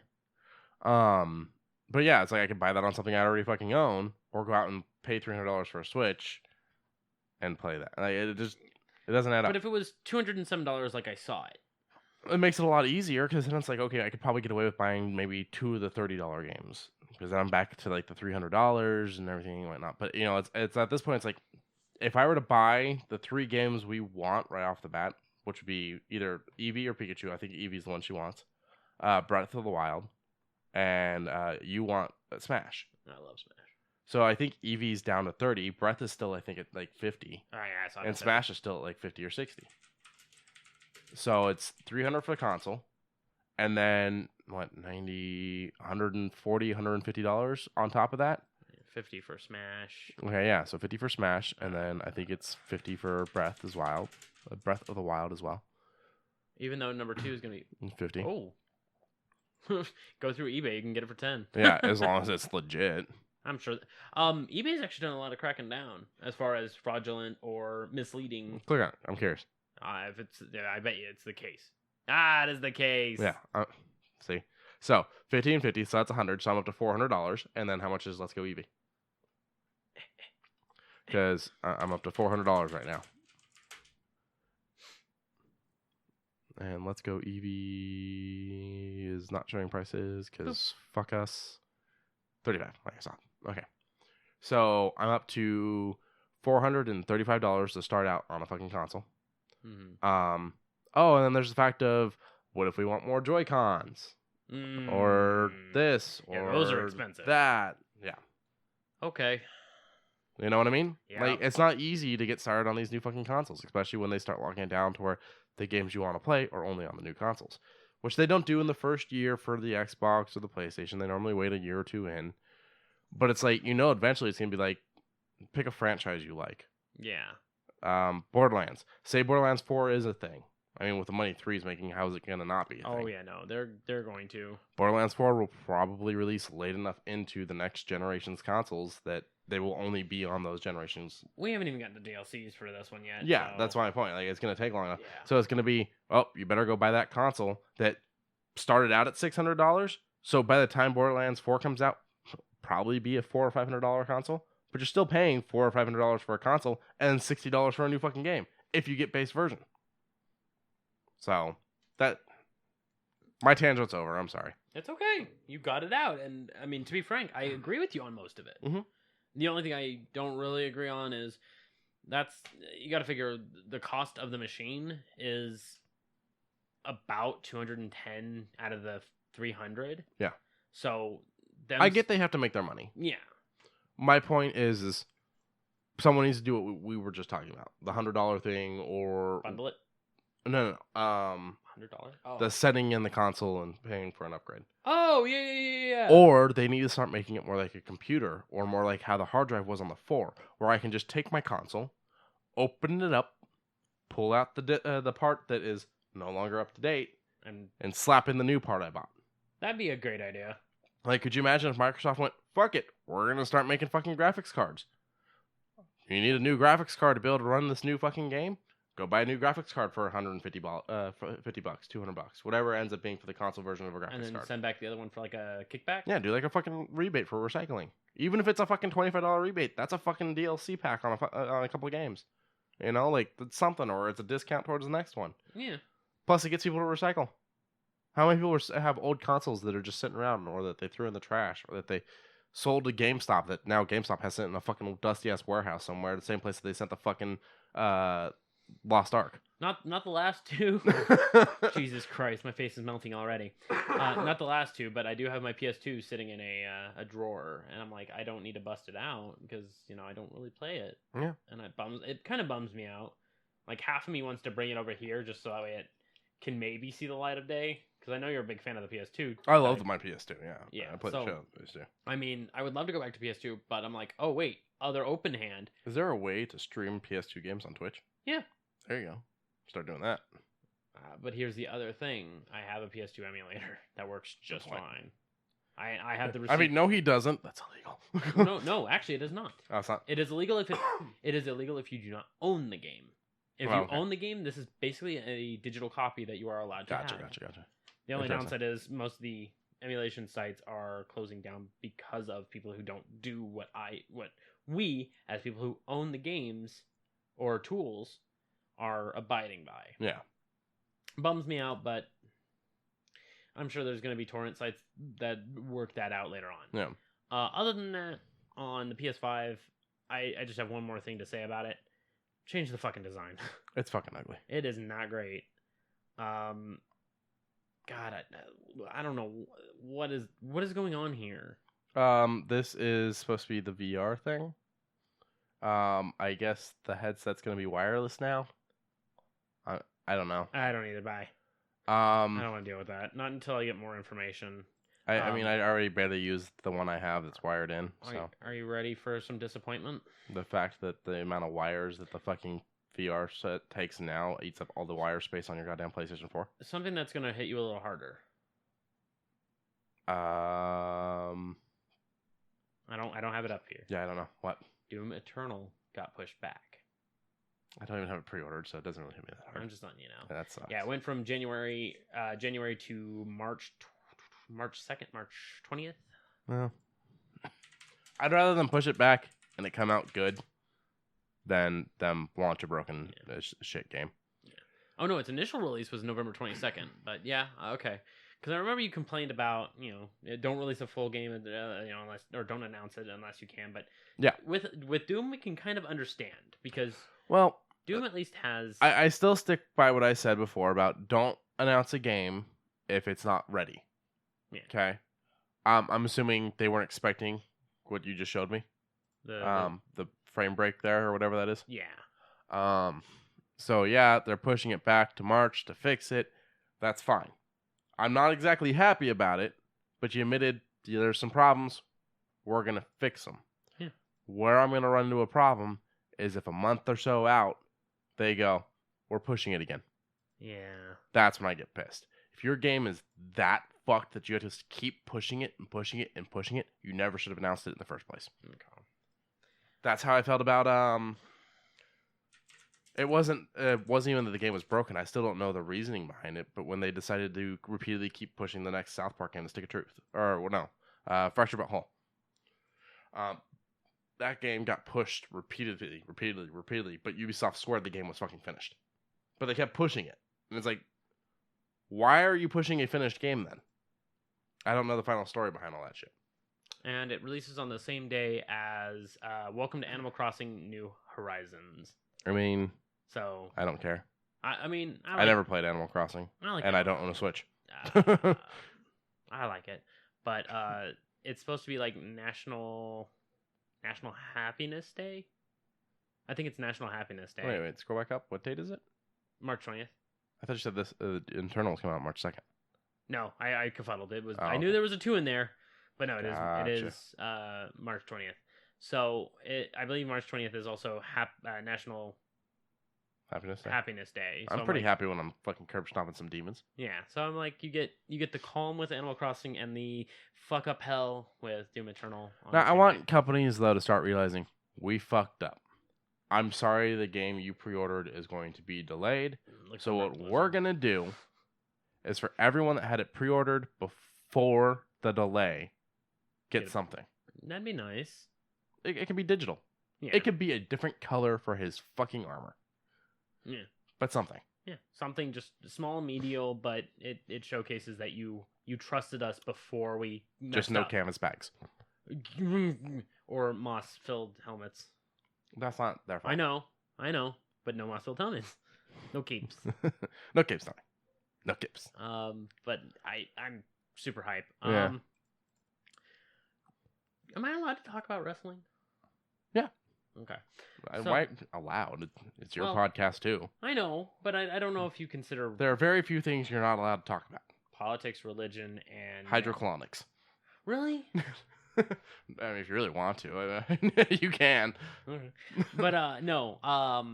So I've been pushing myself away from WWE for some time. I like the characters. Have you really been pushing yourself away from WWE, or has WWE been pushing you away from them? A little column A, a little column B. Okay.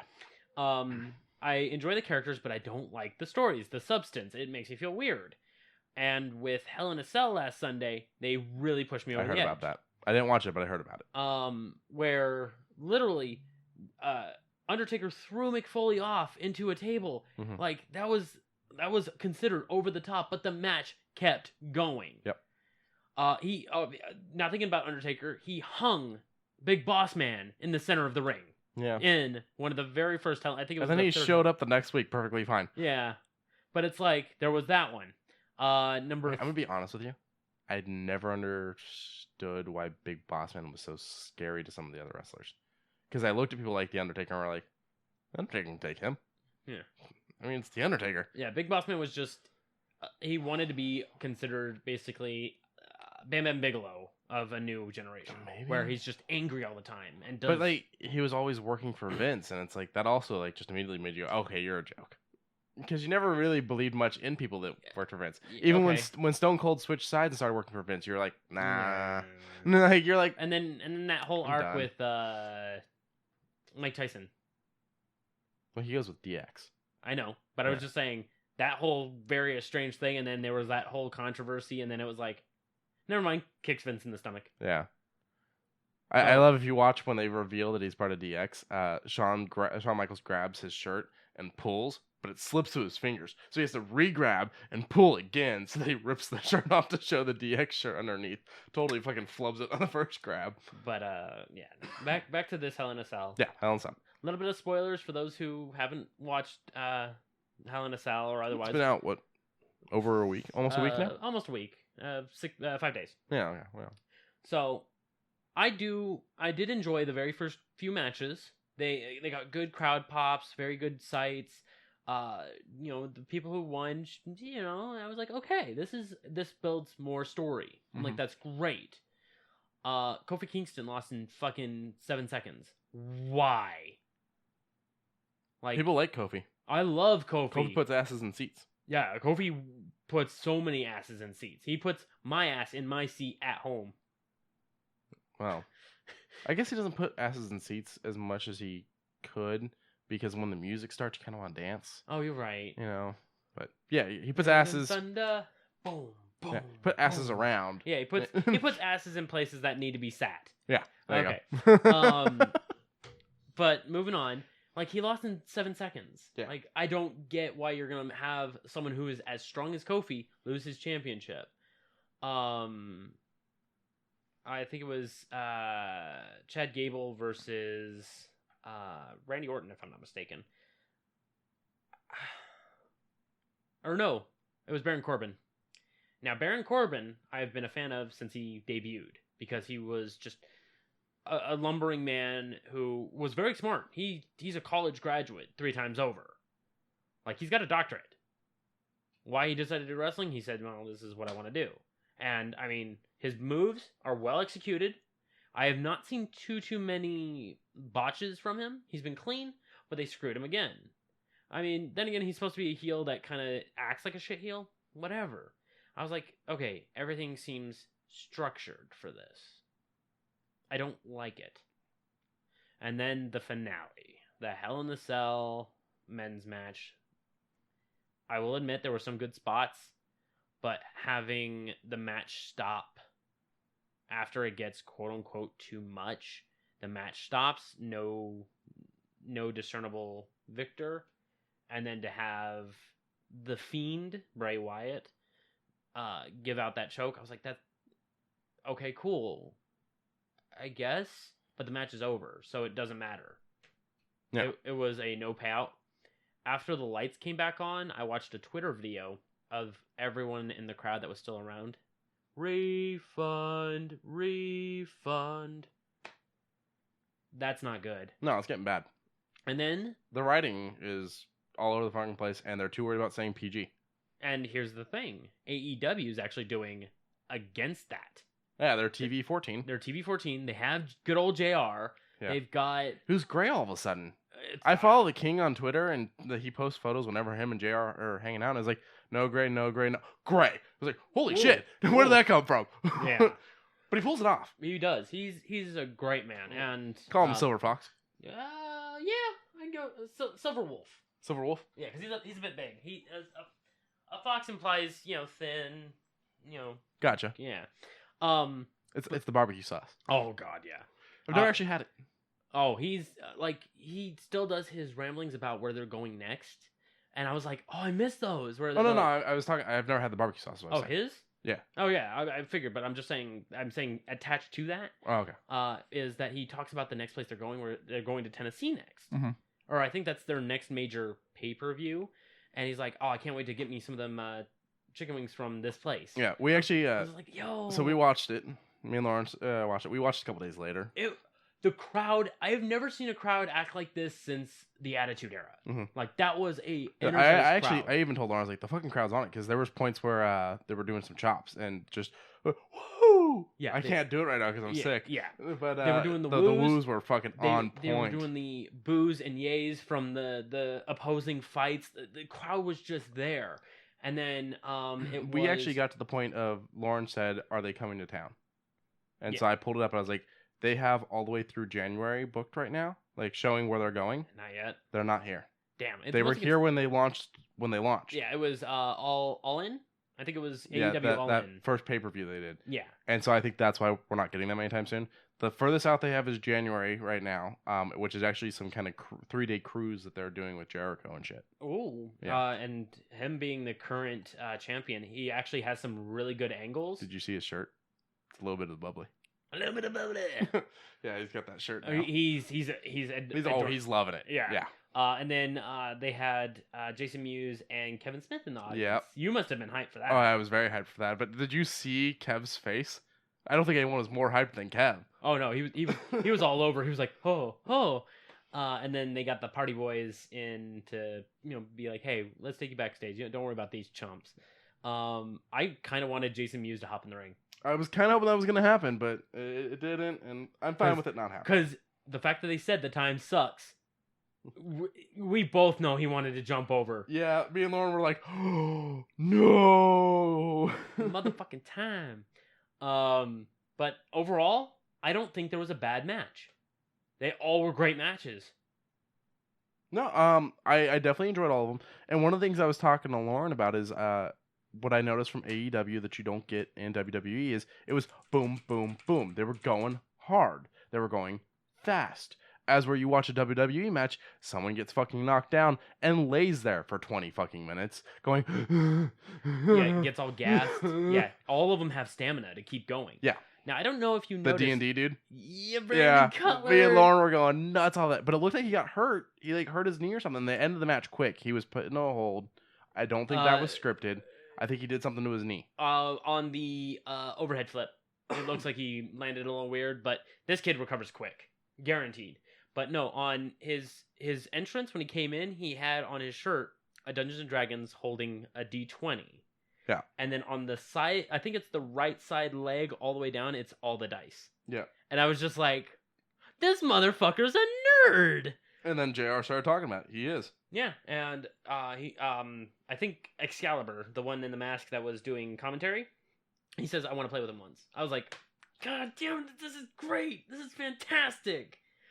But his opponent was a super heel, one that blows up himself over everything else, pushes everyone down, insults the audience, does that kind of cut, and then he cheesed his win.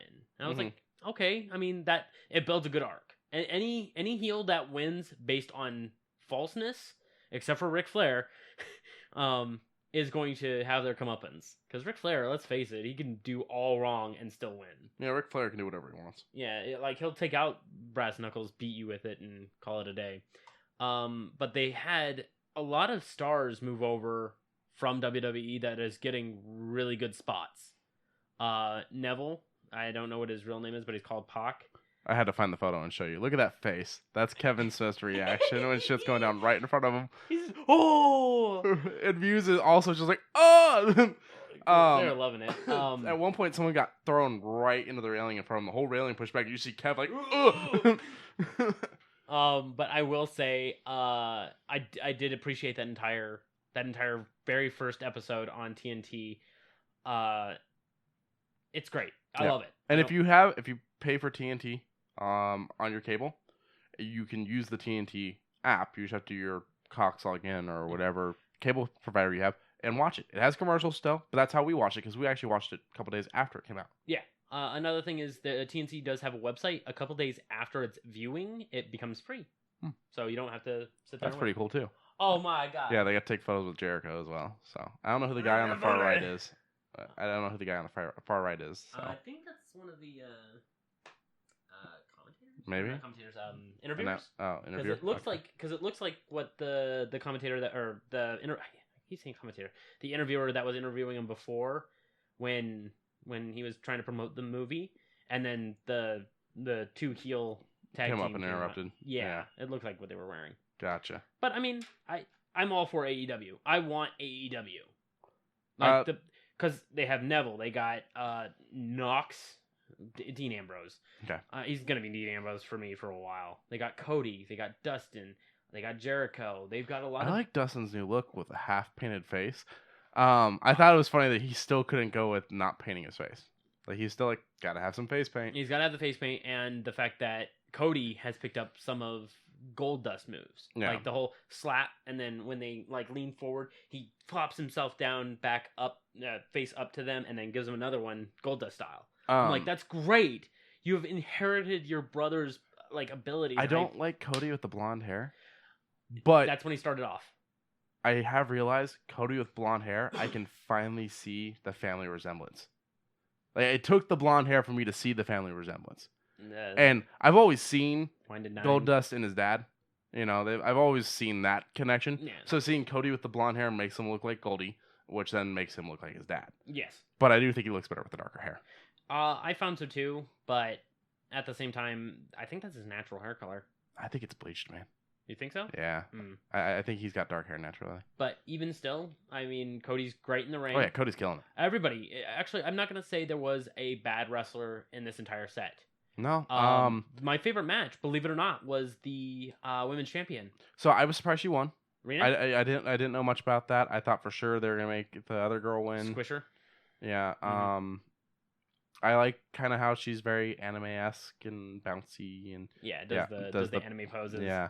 I think she needs to work on her outfits a little bit more because she had some weird rope thing coming out of the top of the dress that wrapped up through her arm and down. I was like, that could be a problem. I see someone get tangled up in that, and her arms are gonna get wrenched weird. And someone's gonna get hurt. Yeah. I mean, even still. But I liked her intro and everything. It was cool. Her intro was very anime idolish. I didn't like they're not divas. They're just women wrestlers. AEW women. AEW women. Okay. I didn't like the AEW woman that was on announcements because she didn't say anything.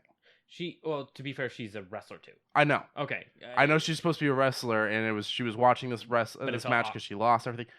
You need to talk. Okay.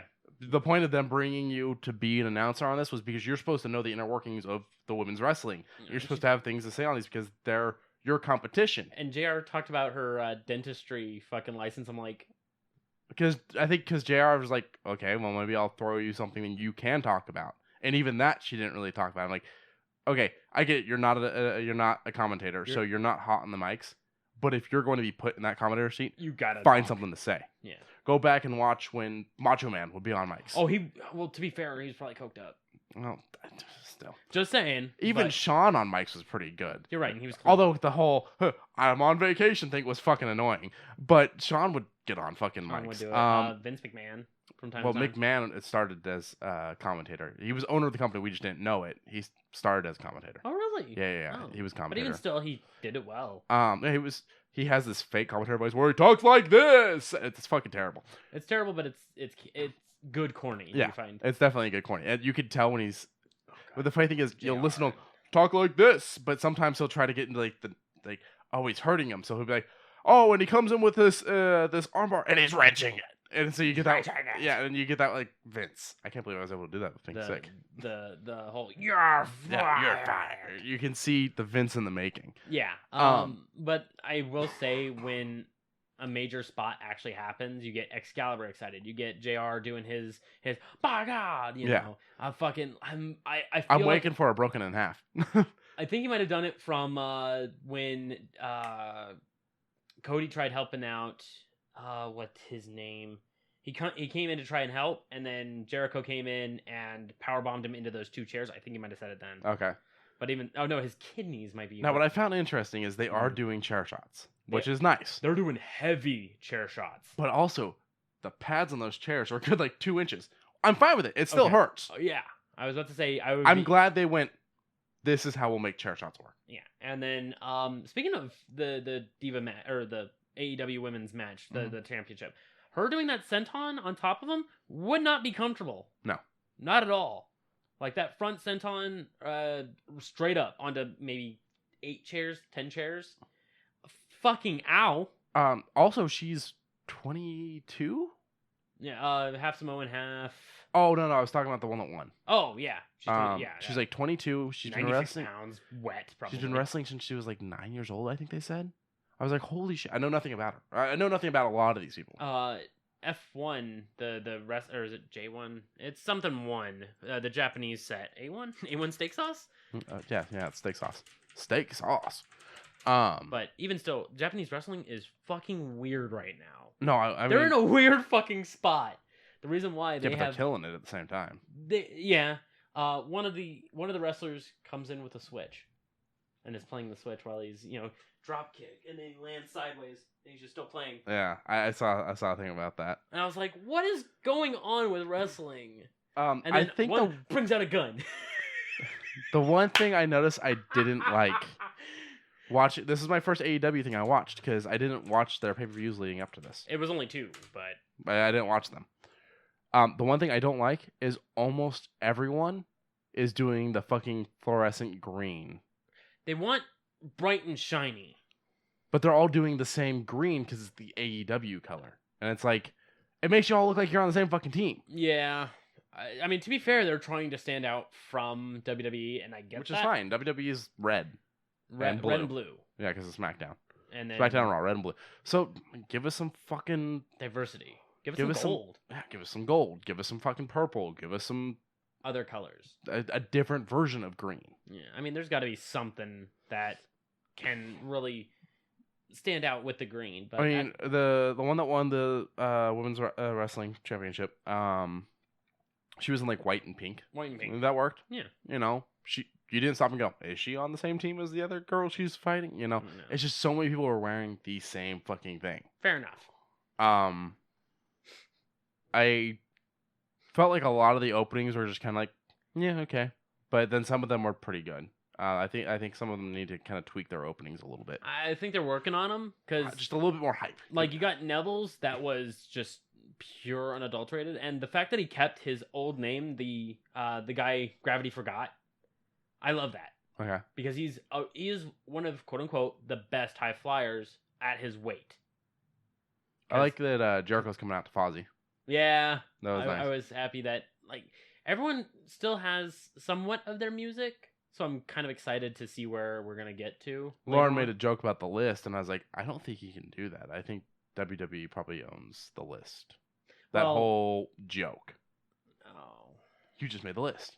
I don't think they can't own a catchphrase that is said by that person unless they wrote the storyline. Or that, or they put it on a shirt. They might have. If they put it on a shirt, maybe they copyrighted it.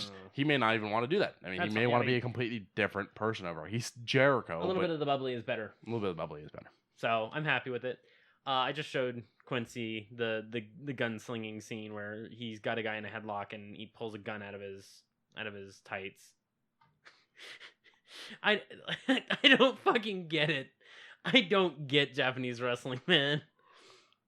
I mean, it's Japan. They kind of do their thing, you know? They do. They're off doing their thing, and we We're- Americans go, you know what? That's actually kind of funny. I want to watch that. Yeah, you're right. That's why we watched English dubbing of MXC. So we got off on a couple tangents tonight. So let's hit any of the news stories we want just before we wrap this up. Okay.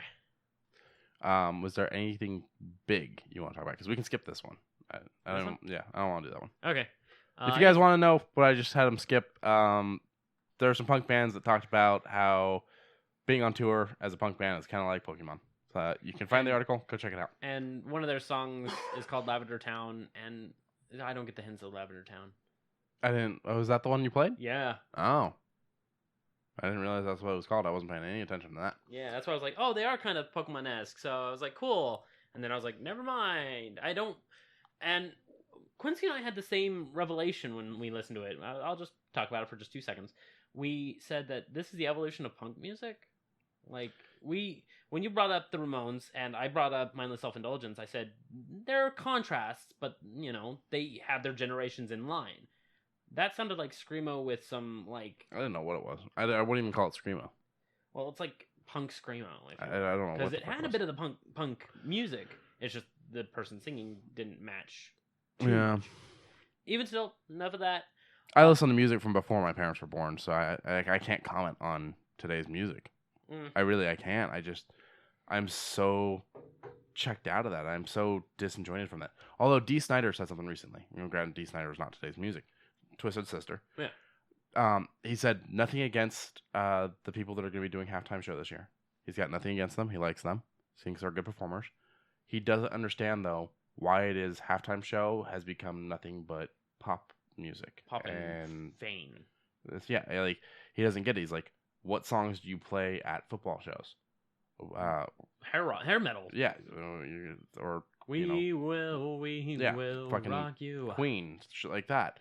Yet everyone that does the shows, they're always like these pop stars and stuff, and he doesn't understand that. I actually would agree with that to a point. Like, I was trying to think of the last time there was a rock band, and the most recent one I could think of was The Who, which is a little bit of a stretch. I mean, I like The Who, but are they really? They're not hard rock by any stance, and that was 8 or 9 years ago, maybe more. I was in high school when The Who fucking did Super Bowl halftime show. Yeah, it's been a minute.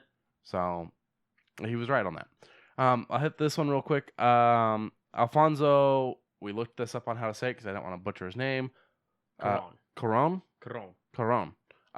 He's the director of Gravity and Roma, which were Oscar-winning things.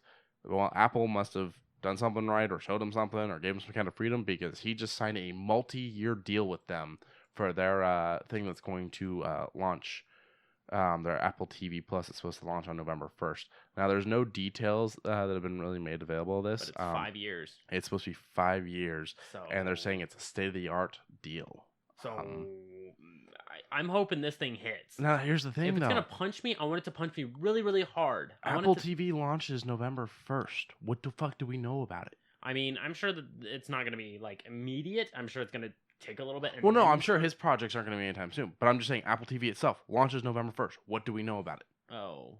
Shit. Nothing. I mean, not a lot. We know that there was 2 things, right? We keep hearing about these projects people are going to do for it, but we never actually hear what the fucking projects are. Hold on. Oh, we got them right here. Okay. It's $4.99 a month. Mm-hmm. C. Okay, C. Starring Jason Momoa.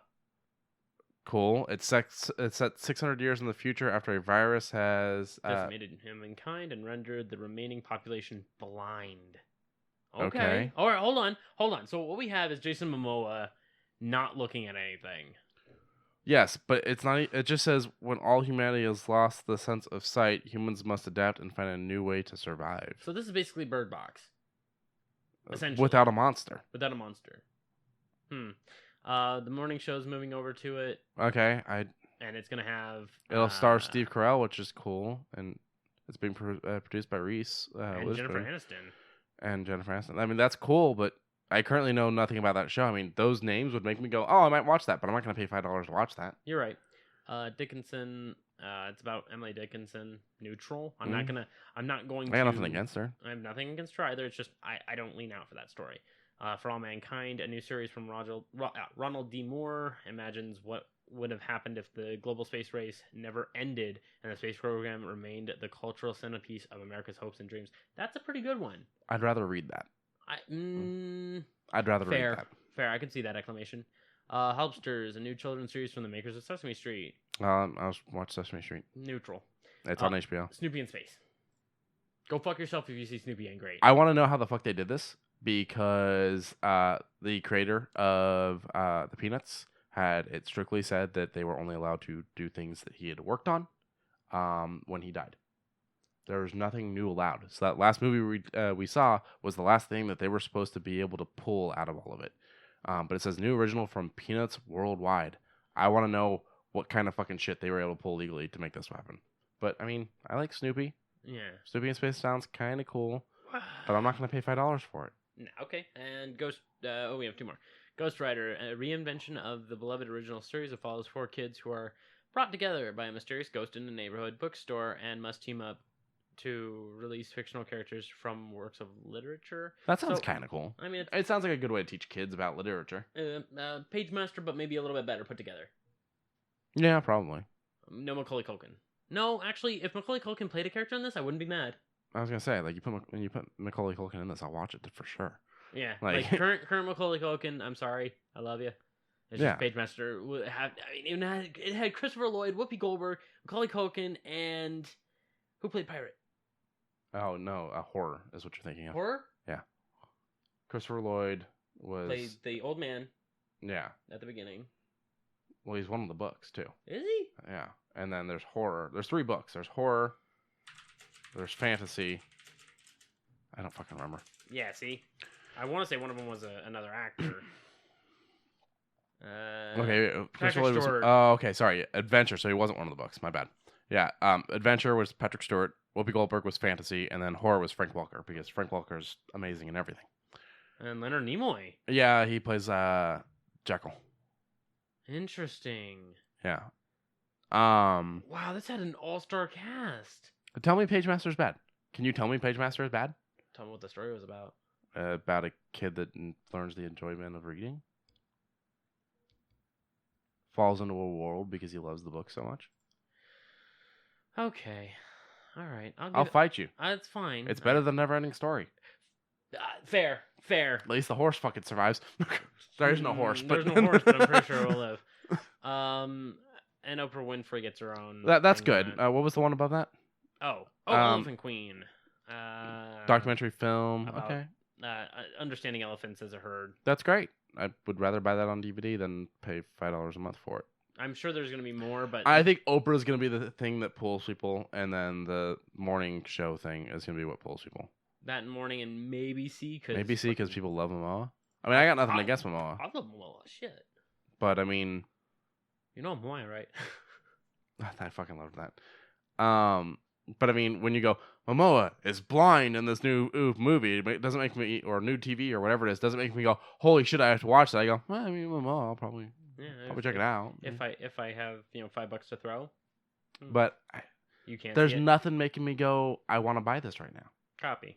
And we had to go looking to find this. I'm not going, hey, I have a fucking Apple product on my lap right now that has my notes for the show. They haven't sent me anything about this. At least not that I've seen. So, yeah, you can talk about that one. You know more about these guys, but we don't really know much about the level. Okay, so Crypt of the Necrodancer was one of their first games. You had to do things to a beat. Yeah. You had to make sure you do things to the beat, or you fall behind. If you start falling behind, you get hit more and then you die, or whatever. That's the simple. They made one not too long ago called Cadence of Hyrule, where you had to do basically the same thing as Crypt of the Necrodancer, but with a Zelda coding to it, and it looks beautiful. It looks fantastic, would you say? Spectacular? Yeah, it looks pretty good, yeah. Amazing? Not Friendly Neighborhood, though. Not Friendly Neighborhood. It looks like a pretty fucked neighborhood. Yeah.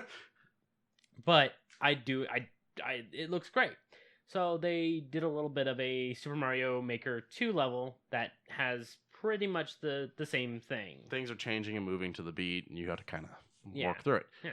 We only found one video of it, and the guy talks over the beat, so I can't really tell you how well it works. Yeah, but I mean, it is timing based, so A lot of timing based. Huh? A lot of timing based. Yeah, a lot of timing based. So I will say that if there was a beat, it would go along with it. It's just nothing to.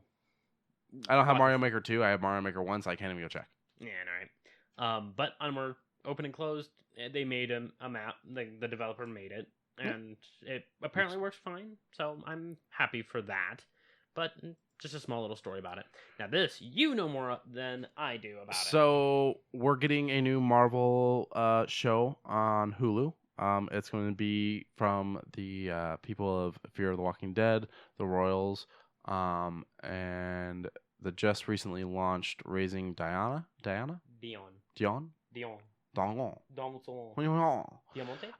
Fuck off. And it's going to be Hellstrom. It's basically Satan's kid in a sense. It's a character that originally showed up in Ghost Rider. It's a pretty good story. It's gonna probably be a pretty gritty and good show. What pisses me off is this pretty much tells me that they chose this over Ghost Rider, and that's what I'm not liking. I would have liked Ghost Rider to get a fucking show, either version of Ghost Rider, Blaze or the current. I was all for the current. He showed up in fucking Agents of S.H.I.E.L.D. Should have brought the same guy over.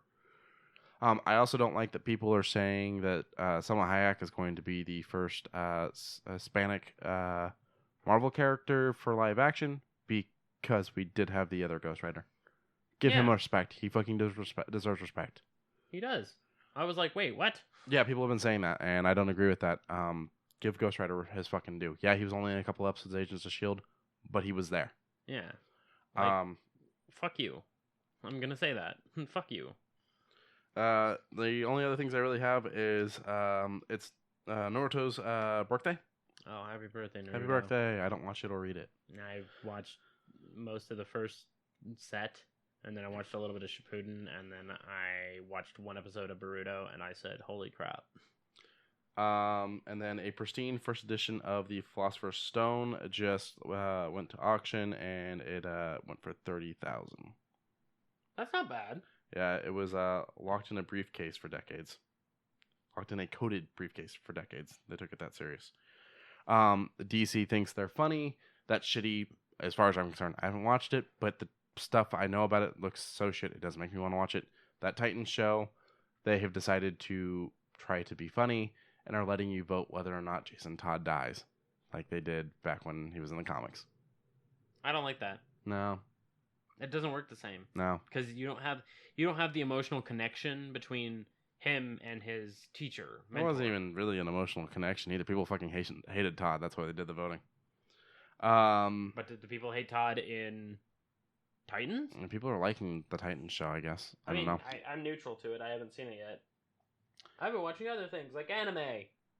There's a new trailer for Avengers Damage Control, which is that VR thing. Yeah, I saw it. I didn't want to talk about the same thing twice in 1 week. No, I'm more saying go look at it. Check it out, people. Oh, I'm working.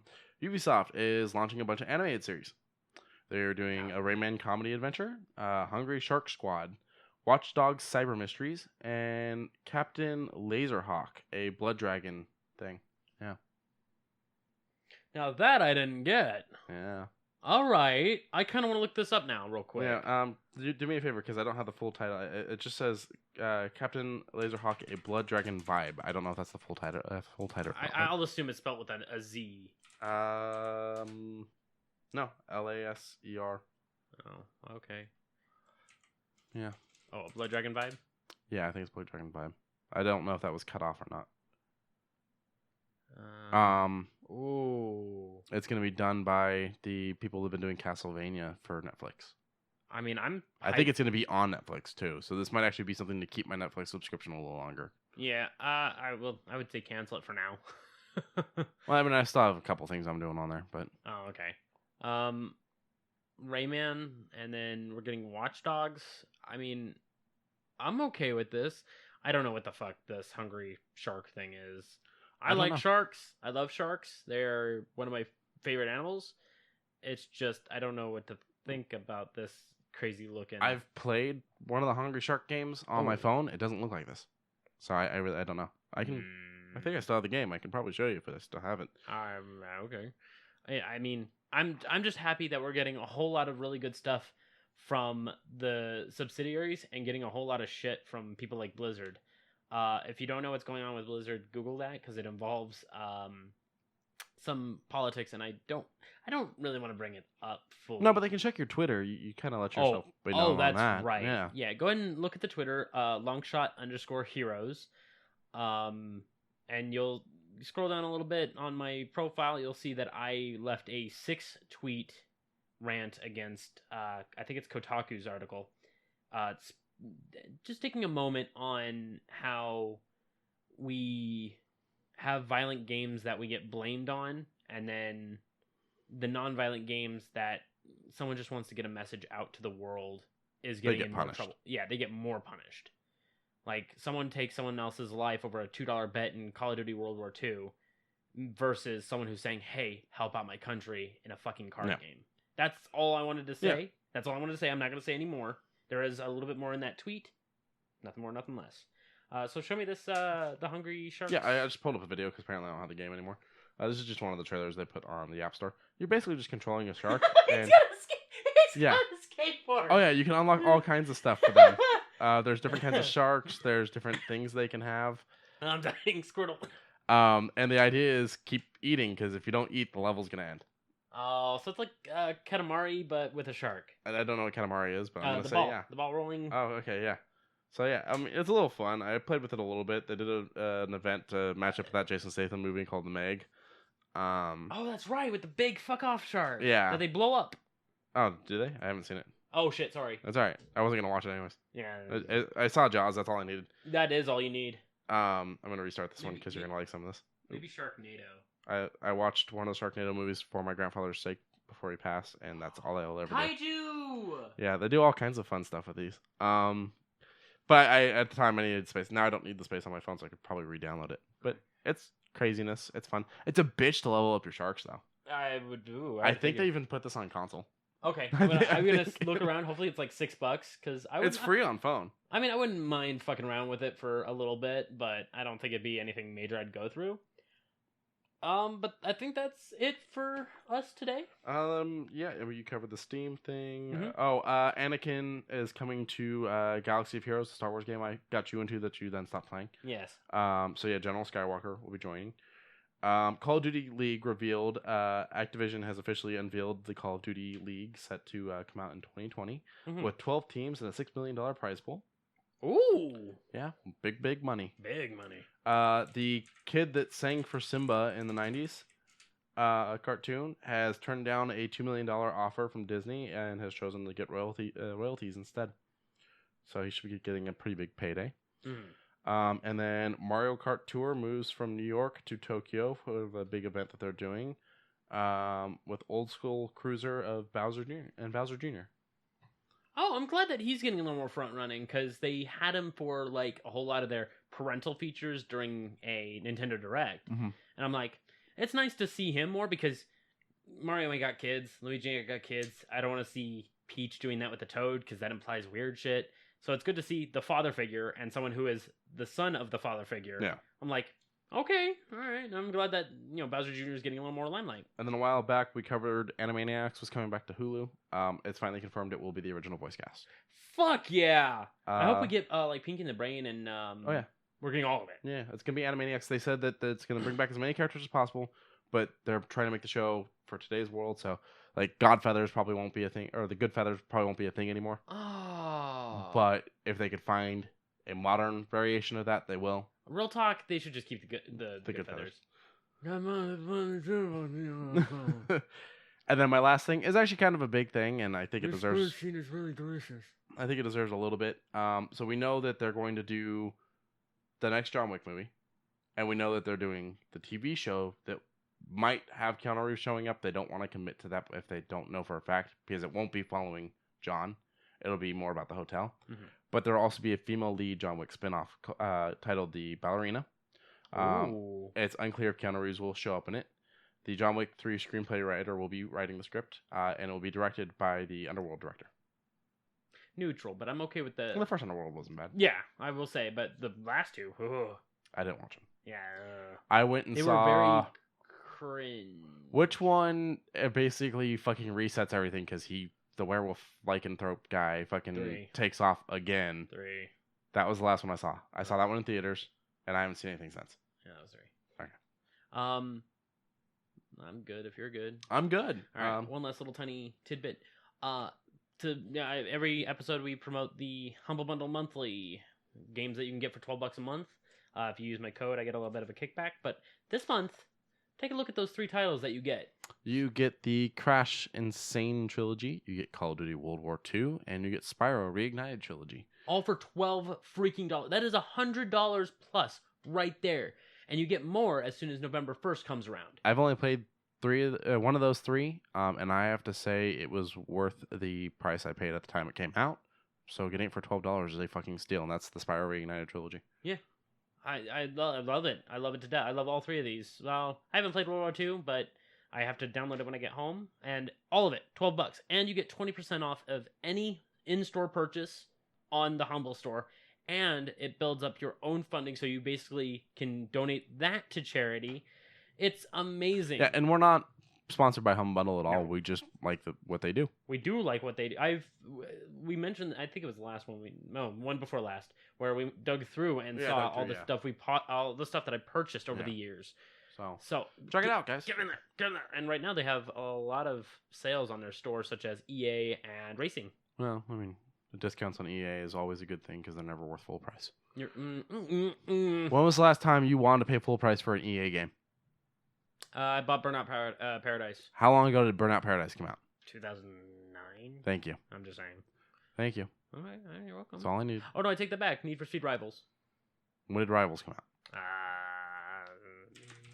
You're gonna prove my point, aren't you? Huh? You're just gonna prove my point. Maybe. 2013. Yeah, see, 6 years ago. Okay, that's fine. That was the last one. I'm just trying to clarify. That you should have bought Anthem at full price. Give me a gun. I'll do it myself. All right, that's it. That's it. I'm done. I need to go cough up a lung. Yeah, he's not feeling too good. I'm not feeling so good, Mr. Stork. Shut up. I always get back up. Yeah. Oof. Oh, both those movies, man. They are very good and well put together. It's just the small things that are said. I would say the small things that are said is what makes those movies great. Yeah. All right. Later, guys. Later. Don't stop me now. I'm having such a good time. I'm having a ball.